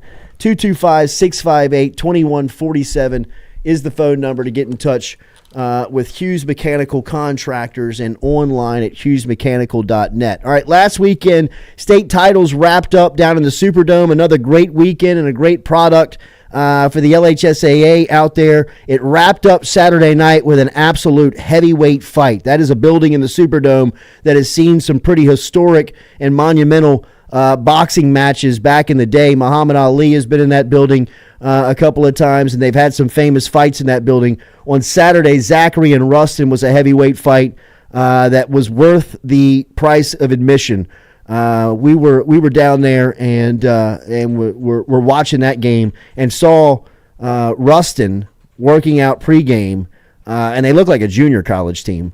Zachary came out and was going blow for blow, punch for punch. Ruston ends up running away with it in the fourth quarter. I say running away with it. I'm sure Coach Ensminger would not like to hear that because it was stressful all the way down to the end. But what a night for the quarterback over at Ruston. Stewie and I were talking about him Monday morning and ended up getting back in here and having a chance to watch him a little bit, and Josh Brantley and his 3-touchdown performance. And he'll have another year up at Ruston as the defending state champ, and his quarterback's coach is Steven Ensminger Jr., who we all know down here. And he joins us now on the show. Junior, it's great to talk to you. Congratulations, my friend. I appreciate it, Jordan. What was it like, man? I saw you in the Dome Saturday in pregame. You could tell you guys looked as if you were prepared and ready for the moment, and something that you guys had talked about all season long. What was it like to finally get there and take care of business? Yeah, it was a different feeling from last year when we got there. The kids were in awe last year when we got there, and it was something they weren't used to. It's something that hadn't been done in a very long time. And so this year, there was a different mindset. Coach Ball changed a lot of things up just for the trip itself. Last year we went and stayed down there. This year we left the morning of. It was a business trip. It was something that the kids decided that, it was important to them. And so we went down there, and it was all business. And, it was just being able to be in that Superdome and being back down south and having the crowds that we have. I mean, there's nothing like it. It was an incredible environment and a great atmosphere. Coach, you got to be so proud of your quarterback, Josh Brantley, and the way that he performed on the highest stage in our state. He responded on Saturday night with the 3-touchdown performance, went over 300 total yards individually, and really, you guys had to have all of them. It seemed like when y'all needed a play, he stepped up and made a play. What'd you make of Brantley's performance in the title game? He did everything we asked him to do during the season. Every quarterback wants to go out there every year and throw for however many yards and put up all these big numbers, and because they think that's what they got to have to win and what they got to have to get to college. But he's always all year just done what we've asked him to do. He's the one quarterback that I've had since I got here. He was a freshman when I got here. We have a very close relationship. Yeah. How he's like having a son that I never had, and he tells me he's the bad son that I never had. So, taking care of that kid, it's a whole other job. But he's done everything I've asked him to do. He's gotten so much better with understanding the game of football itself. And he made it a point that he was just gonna go out there and he was gonna do the things we talked about and just let things come to him. And I told him, I said, don't overthink it. I said, when the time comes, take over. Yeah. And that's what he's done. He's been like that all season. Whenever we needed him, he's carried us, and we jump on his back and go. And the performance he had Saturday was, I told him, I said, I ain't seen nothing like it in a while. I said, I played in the state championship, and my performance wasn't like that. I told him, there's so many things he could do, but it doesn't stop here. And so he's been phenomenal. He's been humble about it, and I couldn't be prouder. Yeah, you could see the humility, and you could also see the relationship that you guys share, being down there and watching you guys work. You got the attention's got to be kicking up on him, huh, Coach? It better be. Yeah, right. I mean, the kid's a specimen. I mean, in the weight room, his maxes for all his lifts they're incredible for a kid his age. I mean, he literally just turned 17 this month, the semifinal game. Wow. And he'll be a senior next year. Hell, I wish I could hold him back and get him another year because, I remember playing at Cabot, Arkansas, and those kids were like, their quarterback looks like a Greek goddess. Right. Like a Greek god. And I was like, yeah, he's pretty big. But great kid, respectful, great family. It's just how he was raised. And, I couldn't be prouder of him. And, I look forward to coaching him in the future. It seems like y'all's community, Coach, is so bought into what Coach Ball has and what's going on right now. I mean, how couldn't you be? But just talk about the coaching high school football in a community like Ruston and having the success you guys are. It's got to be top of the world stuff right now. It is because living in Baton Rouge and growing up in all different kinds of cities, it's not like this. This city, football is everything. The school is everything. Basketball last year went to semifinals, and everybody was so excited about that. But when it comes to football down here, I mean, it's Coach Ball he's done something special, and it's brought back to what people were saying it was back in the early '90s when they won state championships the last time go around. And people are saying that's the feeling it has again. And so Coach Ball's done a phenomenal job. We have a great staff, and these kids buy in. It's a process to get them to buy in at times, especially the younger ones. But they end up seeing what we're doing here, and you keep on them, and they'll do anything for you. How about you, Coach? My wife and I saw you in the tunnel before the game, and I told her as you walked out how cool it was that. It looks like you found your calling and what you should be doing. Now that you've settled into the trade and having the success, how cool is it to be a football coach ultimately where you always, it seemed like, we're going to land? It's everything. It's what I look forward to every day, and especially with helping these kids, like being here for these kids and doing things for them, helping them out and just knowing that when your phone rings and they're calling you to ask you, for something, that they trust you, they look up to you. And, that's the bigger part of it. It's just helping those kids, but football, everything's to me. It's been my life. And now being able to do, everything that I've learned, growing up from different coaches and my dad and everybody, it's been, phenomenal and, life-changing, and it's helped me so much. The picture of you and your old man smoking the cigar in the tunnel after the win is classic. That's got to be one for the office. How cool was it to accomplish that with him right there by your side? Oh, it was awesome. Yeah.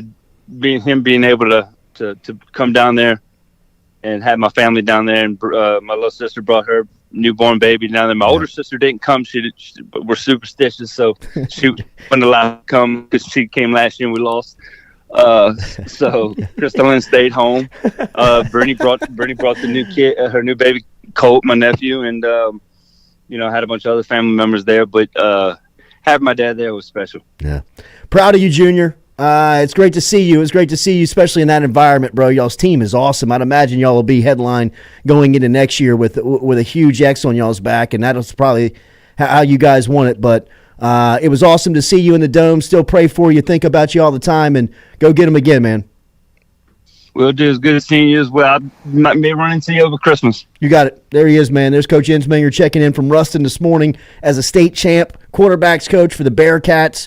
Ruston, without question, after watching the Dome, probably one of the most impressive teams. Got to be the one seed again next season, right? I mean, especially if the quarterback's coming back. Coach, you got a quarterback coming back, and you got 6'6". I didn't ask him about the damn receiver. Call him back real quick. He's got to go back to class at 8:35. Okay. I mean, if you're anything like I'd imagine every high school coach is, if you can get out of the classroom, that sounds awesome. Yeah. Like, I got to take this. I got to take this. Wait. Rolling the Zenith TV. Look, you can put him on with us. Coach. Hey. My bad. I know you got to get back to class. You are live. I got to ask you about the freshman wide receiver, about Antonio Hudson's son, Ahmad Hudson. What a freak. He's gotten so much better. Like he's grown up a lot. He's 14. He can go out there and be physical with you now. He'll go up and catch the ball, and it was a process. But he's learned that. But those kids, all our kids that are starting 5 on basketball played in the dome and started in the dome Saturday. Oh, wow. And turned around and played the basketball game on Monday. Wow, that's awesome. And including him. Thanks for taking the call again. I appreciate it. I just had to ask you about it because when I saw him in warm-ups, I was like, look at this kid, the basketball team. Oh, that got to be awesome. Oh, yeah, he's a special kid.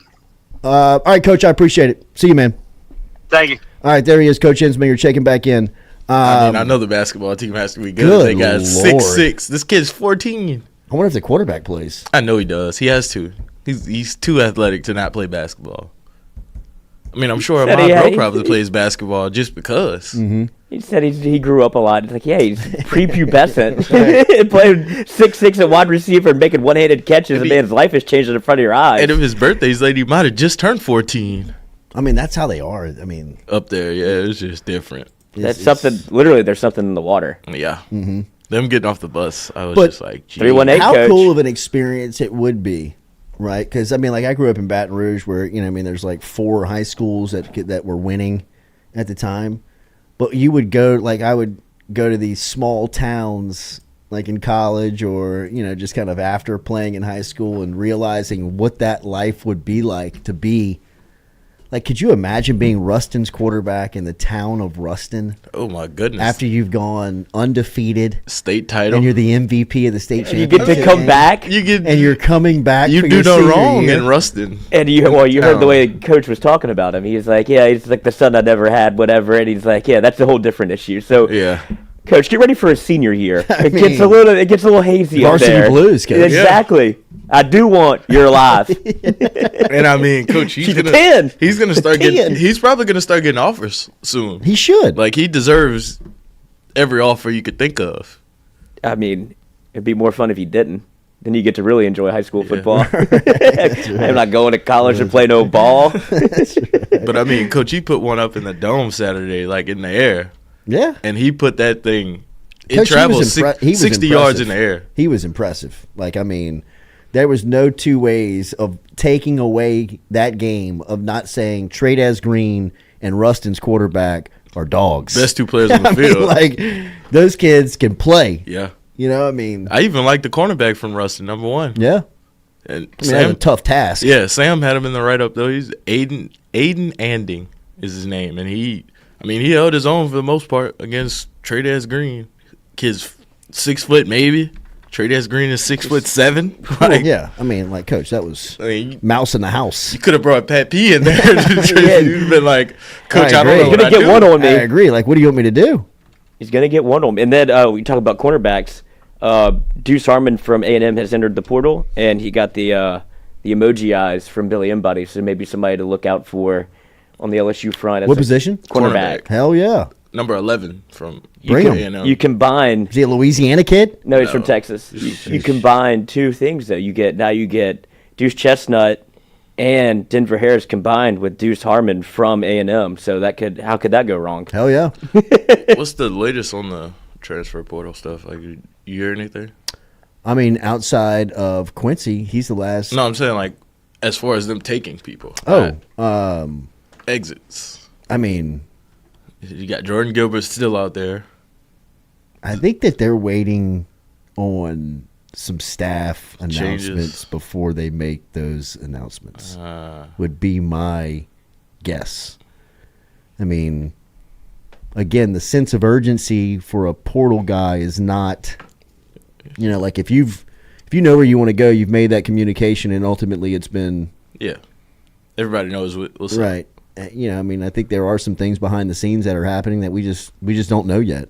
But if I was to make my assumption on it or give my opinion on it, it would be that they're waiting to make announcement on staff changes before any of those announcements are made as well. Because these portal announcements, they're happening pretty fast. A&M. I mean, A&M. Elko's he's in a total rebuild. Yeah. I mean, they've lost all of their top recruits the nucleus from that class. Besides, who Shamar Stewart's in the portal. LT Overton. Shamar Stewart's in the portal? No. I was about to say. Shamar Stewart's still there. Shut it down and back the truck up. Yeah. Shamar Stewart's still there. Jacoby Stevens is still there. Bryce Anderson and Evan Stewart is still there. So you still got you still got 4 of the greatest recruiting class of all time. Yeah. But Big Walt's out. He's hit the portal. LT Overton, portal. There's another offensive lineman that I think LSU has showed some interest in from A&M. Chase Bacentis? Bacentis? Yeah. They were like a finalist for him. Right. It was A&M and LSU at the end. Yeah, and now he's in the portal, so I'd imagine LSU might add former 5-star, so there's a possibility. Is that a depth move? I mean, because you already got Lance Hurd. You got, Yeah, I love how they're recruiting offensive linemen. Yeah, that line is like, to me, you can't have enough offensive or defensive linemen. You're right. I mean, like, you sign 5 a class. Sign 5 a year. Take them in the transfer portal. Your offensive line, defensive line is going to be a different look in November than it is in September every year. Right? So you got to have numbers. You got to have. What? No, somebody keeps calling me. Yeah, I didn't know if you needed to take it. Not taking calls today. Yeah. Is it for the show phone? Yeah, I think it is. I mean, we can't take calls. Want a show? Have a take, don't suck. No pressure. Yeah, right. All the pressure. Is it ringing right now? No, it was. That was 3 straight times. But I mean, yeah, you can't go wrong with having more, like, because that was such a problem for LSU. I would say the same for corner. Yeah, yeah. I'd take 4 or 5 corners every year. I mean, ultimately, in an ideal, like in a fantasy world, like you'd have countless amounts of offensive and defensive linemen, corners, and wide receivers. Yep. Like, I mean, like I said, I was watching that Ohio State Georgia replay from the Peach Bowl last year. Ohio State just ran out of receivers. Yep. Like, they had their top 2 guys. Harrison and the other guy was knocked out of the game, and they had special teamers making plays. Smith and Jigba was out. Yeah. And Marvin Harrison got knocked out in the second quarter. I mean, it was the transfer from Northwestern that was making plays. And then they had like a special teamer who had been there forever. You know, I mean, you just got caught in a spot. You know, I mean, that's... Hey, go out there and make some plays. Here's your opportunity. But I would take every offensive lineman, you know, that can play. Bacentis can obviously play. He started for A&M this year. Every defensive lineman. All the defensive linemen that can play. I mean, you know, if you can go... I love the way that LSU would recruit cornerback and defensive back when they were in their heyday, when they were in their prime of doing it, where you'd go get a headliner. You'd go get a 5-star. You'd go get Pat Pete, right? And then you'd fill in with the Ron Brookses and the, you know, I mean, more. I don't think anybody anticipated Morris Claiborne winning the Thorpe Award when you recruited him out of North Louisiana. But I mean, you know, you go get these freak athletes that you can turn into DB, Juwan Johnson, right? If like that's going to be him. Is the phone ringing? Yes. Answer it. Are we on? Is this going to be like a cold answer? Let him on. Let him on. Let him on.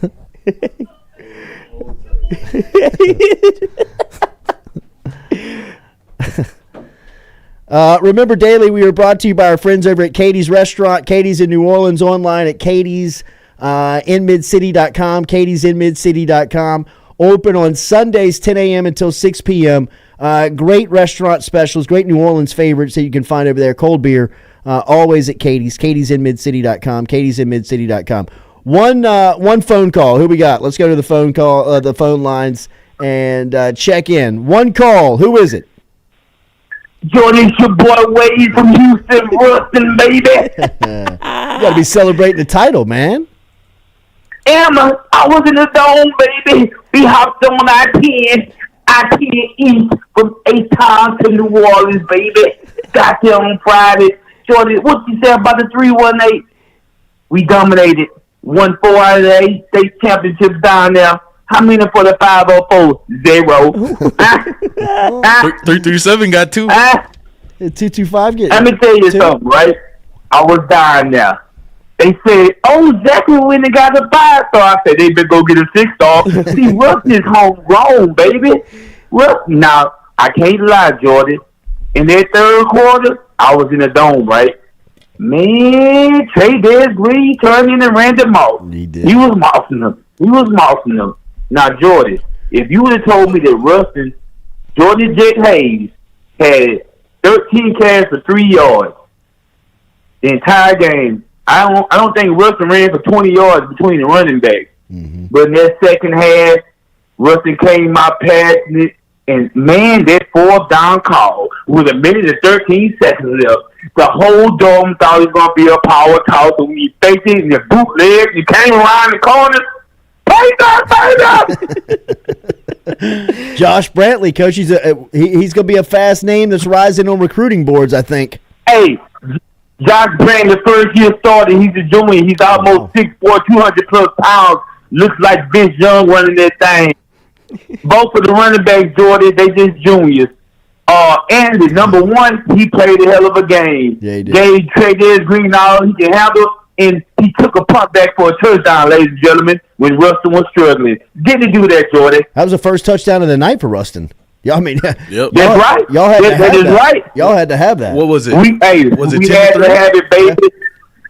Was it 10-3 at that point? Everybody that don't know the Big Jordy, for everybody that don't know the history of Ruston, man, go back to the 80s. We was winning every other year. 1990, national champ.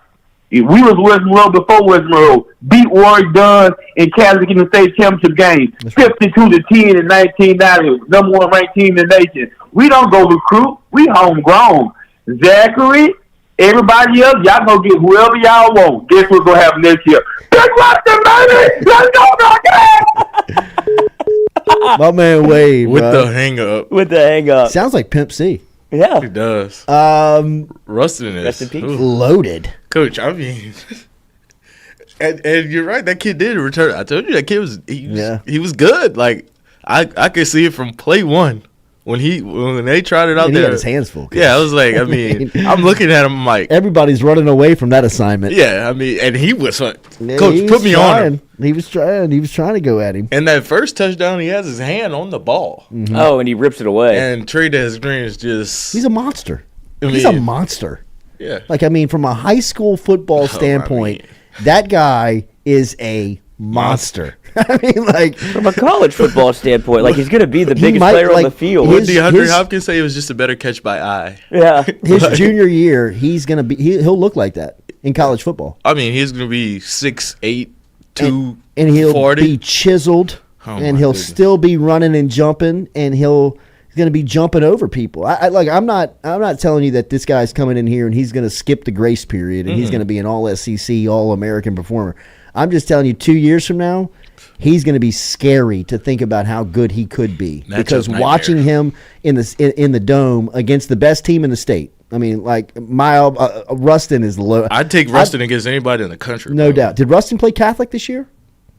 See, like, that's the game I want. Yeah, that's the game. That's the game. Like, those are the two best in 5A. Like, let those two play. Mm-hmm. Like, there should be this weekend, like a playoff format. Yeah.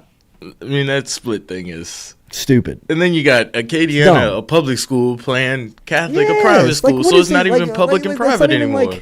It's not even how it was intended to be made. I don't know, man. And Trey Green is going to be an early enrollee. Yep. Along with Colin Hurley, they got a lot Green, of them. 17. I mean, like, the early enrollee list for LSU is. I mean, it'd be easier. Caden Durham to say who's not enrolling. Caden Durham, Michael Turner, Kylan Billiard, Jelani Watkins, Ori Williams, Weston Davis, Wallace Foster, Jawan Johnson, and Aaron Burrell. So a couple of dogs. Yeah. I mean, like, I would love to have Durham, Jawan Johnson, and Weston Davis out of that crew. I would love to have them on campus early. Mm-hmm. especially Juwan Johnson, just because you had the position flow. Yeah. I mean, you'd like to Juwan Johnson get that Stingley treatment, let him get the bowl practices. But I mean, Coach, that kid, his athleticism that thing translates anywhere. Like he could probably play receiver if he wanted to. So the players that are early enrolling for LSU: quarterback Colin Hurley, tight end Tradez Green, offensive lineman from North Carolina Ethan Callaway, offensive lineman from North Louisiana, Joseph Cryer. Offensive lineman from New Orleans, Kyrie Lee.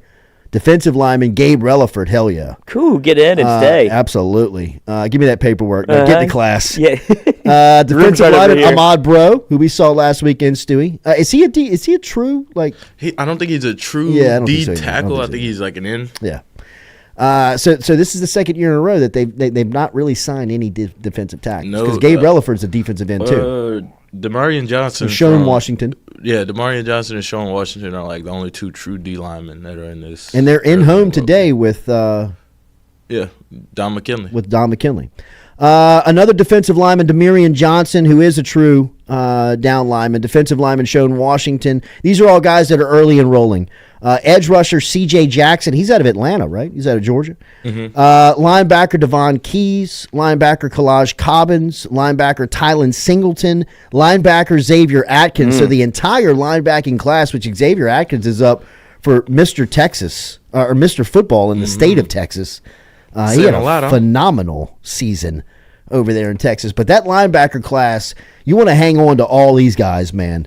C.J. Jackson, Devon Keys, Kalaj Cobbins, Tylen Singleton, Xavier Atkins. They got some pros in that mix. Coach. And then DB Deshaun McBride from Denham Springs. He's a 5-star. Yep. Should be. I don't think he is. He's like number 3 safety though. Oh, I mean, same thing that Caden Durham said.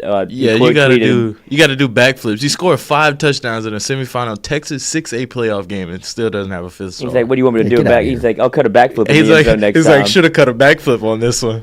Defensive back Joel Rogers, defensive back Bernard Causey, and DB PJ Woodland. All 18 of them early enrolling in January for LSU's second semester. So good stuff. They've got 18 early enrollees. They've got 9 guys that'll finish out their senior year on their high school campus and then make their way to Baton Rouge in early June and report with the rest of the crew. The 2025 class is going to be even scarier. The 2025 class is an all-timer. I mean, it's an all-timer. Yeah. I hate to do that, look ahead that far, but the way that you're trending on some of these guys. You got number 1 players at 3 positions right now. Because I saw the wide receiver at Bama reclassified. Yeah. So DK Moore's the number 1 wide receiver in the class now. Mm-hmm.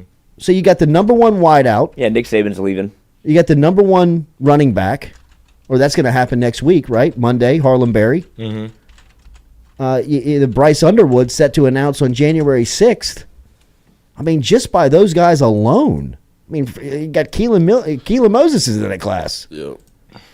Let's see where LSU's 2025 class ranks currently. And then we have, I think the schedule releases tonight. LSU is the number 4 class currently. We gave you the schedule release. I know, but just for television purposes. Wait, I don't have the schedule release. We announced it last week. You did it on the show. You can run through it again if you want. You want it again? Yeah, let me get it again. Give it to me again. They're putting their predictions out on Tiger Dropping. So let me get this. Going to be. Let me get the spoon in the light. Are they predicting on Tiger Droppings? Uh-huh. Okay, sweet. Here is the uninformed. Let me see.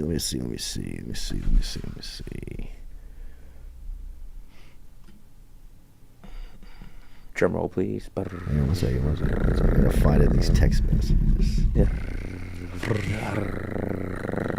Roja. But yeah, on Tiger Droppings, there's a thread. Here we go. All right. This is from the uninformed podcast host that has no connections or no inside sources. Here's LSU schedule next year. September 1st, they're playing Southern California in Vegas. September 7th, they're playing Nicholls State at home. September 4th, they're playing at South Carolina. September 21st, they're playing UCLA at home. September 28th, they're playing South Alabama at home.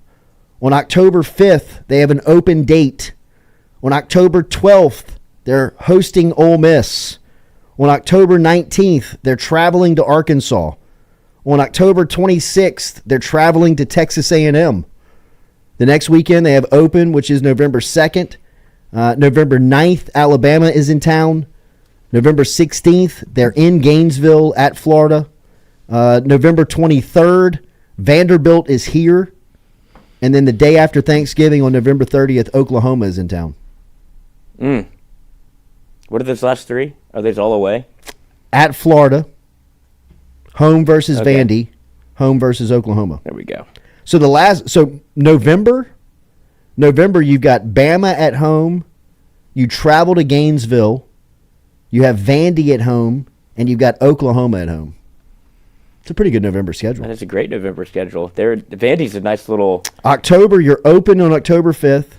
Ole Miss at home, at Arkansas, and at Texas A&M. So you're only home one weekend in October. Yeah, but those are not bad away games to have. No, those are good.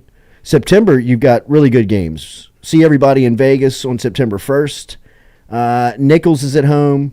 You're traveling to South Carolina, and then UCLA closes out, UCLA on the 21st, and then South Alabama on the 28th. Big Nichols. Man, I'd like to see LSU and Tulane line it up. They should get that back. I agree. Like, I'm good on that. Just even for like, and they need to play that thing dome, Tiger Stadium. Even the playoff, like for the playoff purposes now. I mean, Tulane has the brand, like right, enough power it's to quality win. Right, if you beat them, look at Ole Miss. Yeah, Ole Miss beat them, and it was a quality win for Ole Miss. So I just like to see that game happen a lot more. So is it with the new schedule? Is there new? And I'd like to see 2 bye weeks now. Yeah, sounds like it. I'd like to see UL on there at least one time, sometime soon, just so their fans could get a look at what a real football team looks like. Tulane was a annual. Yeah, it was a staple game. The Tiger Rag. I mean, I remember playing that game on NCAA, for the uniform and to play in the dome. They need to bring that back. I mean, this would be the time to.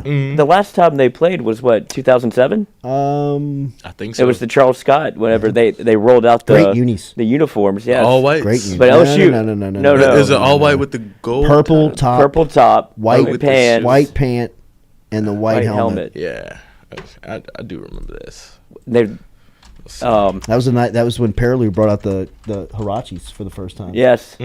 But LSU's kind of been a dogfight for a little bit. Then they ran away with it. Yeah. But they were 34-9. Yeah. Florida was the next weekend. And it was. I want to say it was an 11 a.m. kick in the dome. Yeah, it was. I mean, it was weird. Hester was rocking the Hirachis too. Yeah. That might have been probably the first time Nike debuted. Bring that up. Those are the best LSU cleats.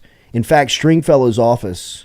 Yeah, so Stringfellow. I mean, you got to imagine Stringfellow's been issuing LSU football equipment since the late '80s. He's a holler at OG String. You know what I mean? Like he's got every model, every I mean, like he's had it all. I mean, we're all sluts for gear. I mean, guys. Stringfellow is the guy that you got to break through to get the gear. I'd just like to get my kids some gloves. In his office, he's only got one set of cleats on display. Those. Whole team rocking them. That was they rocked him. The whole team rocked him that day. Perilou was the only one that kept going. Playing. Like he played every game in those cleats and looked so good. Yeah, I mean, you get a pair of cleats we all play football. Like you get one pair of cleats that you really like. I mean, that was Kobe's basketball shoe. Right, but I mean, Nike will throw the basketball shoe on the because they throw the foam posit on the cleats now too. Mm-hmm. Jamar Chase just got some LeBron foam posits. I'd like to say that Matt Flynn's wearing them, but you can't tell because his ankles are so heavily taped because he was just... He was hurt. I was about to say he was playing through. He was legitimately hurt. Yeah. At that point. The high ankle was not treating him correctly. It happened versus Virginia Tech. Uh-huh. Yeah. He got out on the open field. Look how, the man is spatted up. That looks like the 2006. Quinn Johnson. Yeah. 2006 NCAA, I'm going to go with the high spat. Look like a Clydesdale. Thickest spat you'll ever have. But those are, all-time uniforms. They've never worn these again. Mm-mm. I think they were just a tribute to... I don't understand why Nike doesn't do more alternate uniforms for teams like LSU, Bama, teams that wear traditional uniforms every weekend. Oh, they went on a string there for a minute. They do though. Just give them one uniform a year of a special. To me, that would be it. That one right there. White, purple, white. I mean, LSU did that for a long. You don't think LSU should get a gold jersey? No. I've seen the gold jersey. I know, but I'm just saying to throw another option in there because you already got white. You already have purple. If there was any other alternate, I know it's boring, but the 2018 throwback of LSU Ole Miss with LSU with the gray face mask with the and the numbers on the helmet. I'll take that. And it's a different font on the numbers on the jersey. Yeah. To me that is my most favorite throwback that LSU has worn outside of the white headgear, purple top, white bottom. I believe the 2018 LSU Ole Miss throwback of the gray face mask. I mean, it's the 59 game. It's the 59. Right. Yeah. It's like the Billy Cannon era. But the gray face mask on like the updated helmet, like, gosh, that is. Yeah. I mean, I like it. That is. I dig it. I dig the gray face mask. I'm a big fan of gray face masks. Me too. Like, it's just old school. Like, it gives me like Pee Wee football vibes almost. Like, I just started playing football and I just want to hit somebody. Right. Yeah, and they did the gold jersey in 2016? That's what I'm looking at. Mississippi State. Yeah, but that was like. That was a different goal. Like Herb Tyler and like that Tommy like Banks and them did like a legitimate, like they went like yellow gold. Bright helmet gold. Yeah. And it just with like the combination of the helmet, it just didn't hit. Yeah, no, it doesn't. I don't like the way it looks either. People all and like you see these people put out uniform combinations like possible for LSU, like all purple. It was like I'm not a fan of the all white. I like the. I mean, like I know that I'm standing in a corner by myself, but I just don't. I would like to see like all white with a yellow headgear. Did we not like Did they do that? Yeah, they did that this year. They did that. That's the this year. first time they've I done liked it. it. They did that. Yeah. They did that. I liked it. Oh, but they need to match the stripe. I know.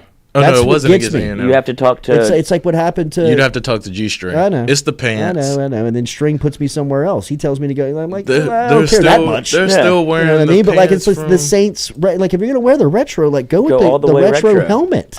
I'm trying to think about what uniform those pants are from, but they still have the pants with the L on them. That was the That's the gold game. Yeah, so they're still wearing That's the helmet that I like. They're still wearing those pants. I have that one. Do you? At my house. You have that helmet? Yes. Wow. I'll bring it to this. I'll bring it. Yeah, we should put that on the set. Yeah. I mean, or we could find what a way. numbers on it? 7. Oh, you dog! You dirty dog! Been holding out on us this whole time. Damn you, Jordy Culotta! You tricked me. I'll bring it. I'll bring it tomorrow. That's awesome. They always wear the special uniforms against Mississippi State too. Well, they used to be a guaranteed dub. Yeah, throwaway game. Yeah, you gotta get people there. Right. The worst thing that ever happened was the all whites. They busted them out the first time against at Ole Miss. Yeah, that was when Les Miles' most desperate moment. I'm trying to. I mean, like, I'm trying to win. I really like white. Give them the all whites. Bring the team morale up. I really like these. Don't you guys like these? This is fun, right? And we're wearing all whites. Woo! Like, and Tim Montgomery is hurt. Les, sweet. They got blowed out. They got blown out. The first 5 minutes. It was over. Fournette couldn't find a hole to run through. It was over early. I didn't even have the liquor poured in the cup yet. I mean, one of the worst. Angry drinking, one not of the fun worst. drinking. Like, turn it off. Yeah, exactly. They forget this game. Remember the 2008 Georgia game? Was it 8? That Jay Lee threw the pick 6 on the first play of the game? I wasn't even sitting down yet. We left. Really? Loaded up. Loaded up, boy. Like, we hadn't even sat in the seat yet, and we just were like, oh. This is about to be. Because he went on that stretch of, like, Matt Schaub at the end of his career. 6 games in a row. Yeah, where it's like. I'm going to throw a pick 6 today. You baked it into the game plan. You could see him. Like, I mean, he was like, I don't want to throw it. I don't want to throw it. I don't want to throw it. I don't want to throw it. Throw it. You're like, ah! Anytime you see a quarterback on a quick route, pat the ball. And he was on, like, the Chuck Knobloch. Oh, like, kind of like, I don't want to throw this thing. Yeah. Don't throw it. Can I run this over to you? Yeah. Quit calling slant. I mean, don't call another. Don't hit it to me again. Oh, puckering. They're signaling in slant, and he's like, they're just like, he's just 9. Everybody's running 9. No. 14-40 into the first quarter. So wait, do we not like this? It was the first play of the game. I know. Are we not a fan of this one? It's the first play of the game. No. You didn't like this one? I'm not a fan. I think they blew up the helmets too much. Yeah. Like, you couldn't really tell. You're in LSU, person. bro. You look like a high school. Like team. that picture looks good, but what we have to keep it's tradition at the forefront. No, it's not the tradition. It's not the tradition. Is that LSU's? I guess sounds like LSU's, the crowd with the LSU's lights. Traditional uniforms. Lights off. It's beautiful. You can't beat it. Almost. It's a top pick. It's almost like the most recognizable uniform. It's a top football. pick. I mean, like that's what I don't get. I'm with you. I don't want to see like the traditional standard LSU gold, white, gold, bro. Gold, white, gold. It's so good, especially like against another team that's like next year USC LSU is going to be all uniform game. Pops. LSU Bama pops. USC LSU Georgia pops. I mean LSU Bama. UCLA LSU Georgia in 2021 popped. LSU Florida Ole Miss pops. Yeah, every time when they're in the powder blues. Yes. It's a beautiful uniform game. But the LSU USC game is going to be football pornography. Yeah. In Vegas. Mm-hmm. How do we finagle our way? Plans in action, boys. Plans in action. Oh, yes. We will be firmly entrenched in the New Orleans football. Yes. Where they seem to like to travel. Not only that, Click here's some of their biggest clients in Vegas. Oh, yeah. All right. Shout out to the Finley Group. Let's we are coming to do this show in your showroom all week long. You don't know it yet, but that's how it's gonna go. we're rolling in. And we're gonna need keys and access to that suite at Reliant. Reliant. Do we get like test drive? A couple whips. Absolutely. Do you want my thumbprint now or later? How do you want to do that? We'll be there. I just want to whip a Tesla. Finley Honda, Finley Automotives in Vegas, Clark County. The Jordy Culotta Show and Click Here Digital will be there the week of the game. I don't want to get there on Thursday. I want to get there on Monday. Like by the time the game hits, I'm going to be like, I'm out. I don't want to go. Yes, forget this game. I got one more in me. Maybe. Wait, what game are we talking about? Vegas, baby. Vegas. I can do it one more time. I always say I'm done, then I go back like I love it here. Oh, it's great. And then I hate it there. It is great. No, it's a love-hate relationship. It'll tear you. It tears you limb from limb. In between like hours of like 5 a.m. to 10 a.m., you're like, I fucking hate this place. Why am I awake? Can I find? I just need $20. I'm just trying to get my car out of the garage. I'm just trying to. That's it. All these cards are declining. I got no cash. My wife's not answering the call. My mom's not answering the phone. Can you just let me out of this parking garage? You won't even let me in jail. Instead of buying money. Yeah. You're going to be here a while. Yeah, I know. Last time we went, we had 3 days is the max. Oh my God! Yeah, 3 days is. Oh yeah, for because the day you get there, you're doing something that night. Well, there's no. You touch down. Yeah. And you're like, drop your bags, and you're like, yeah, see you on the strip. Or like you get in an Uber and they're like dispensary. Or like they're liquor everywhere. store. Spearmint Rhino. Yeah, it's a lot easier to buy a joint than a 6-pack in Vegas. Planet 13, coach. That's where I'm at. Find me. Be in Vegas somewhere. Have a pop-up Finley Automotive, baby. Finley Automotive. We're there. Showroom. Yeah. Pushing Hondas or Porsches, whatever y'all want to sell. I'm high right now. It's all good. It's all good. What's your client base? It's all good. We can bring Joe Rod to set it up. Oh, goodness. Let him loose in Vegas. We don't need much, Coach. No, we just need one camera. We need one P to Z, 2 mics. Let's get this thing going. And Wi-Fi. And Ethernet would be preferable. Yeah. We're or good. Wi-Fi. And if the show doesn't work, that's okay. We'll still be there. Come catch it live. Wow, man. I forgot a cord. Well, maybe next year. Yeah, we'll try to run this thing back. Next year. We tried that. We tried for the playoff. All right, everybody have a great day. Like, share, follow, subscribe. We'll be back with you tomorrow morning, 7 a.m. Have a great Wednesday. Cordell.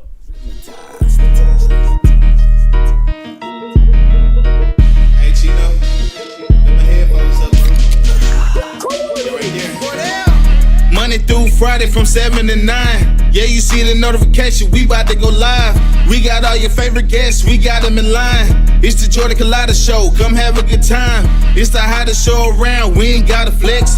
Call up G, we get it done, we earning our respect. Tell recruits to let us in, where they going next. Throw up the L's, now we lit, band playing Nick. From the boot to the east to the west coast. No matter where we at, we live, mic'd up for show. Open up the phone lines, come and join the show. Make sure you you tell your friends about Jordy Culotta Show. Yeah, Monday through Friday from 7 to 9. Yeah, you see the notification, we about to go live. We got all your favorite guests, we got them in line. It's the Jordy Culotta Show, come have a good time. Monday through Friday from 7 to 9. Yeah, you see the notification, we about to go live. We got all your favorite guests, we got them in line. It's the Jordy Culotta Show, come have a good time.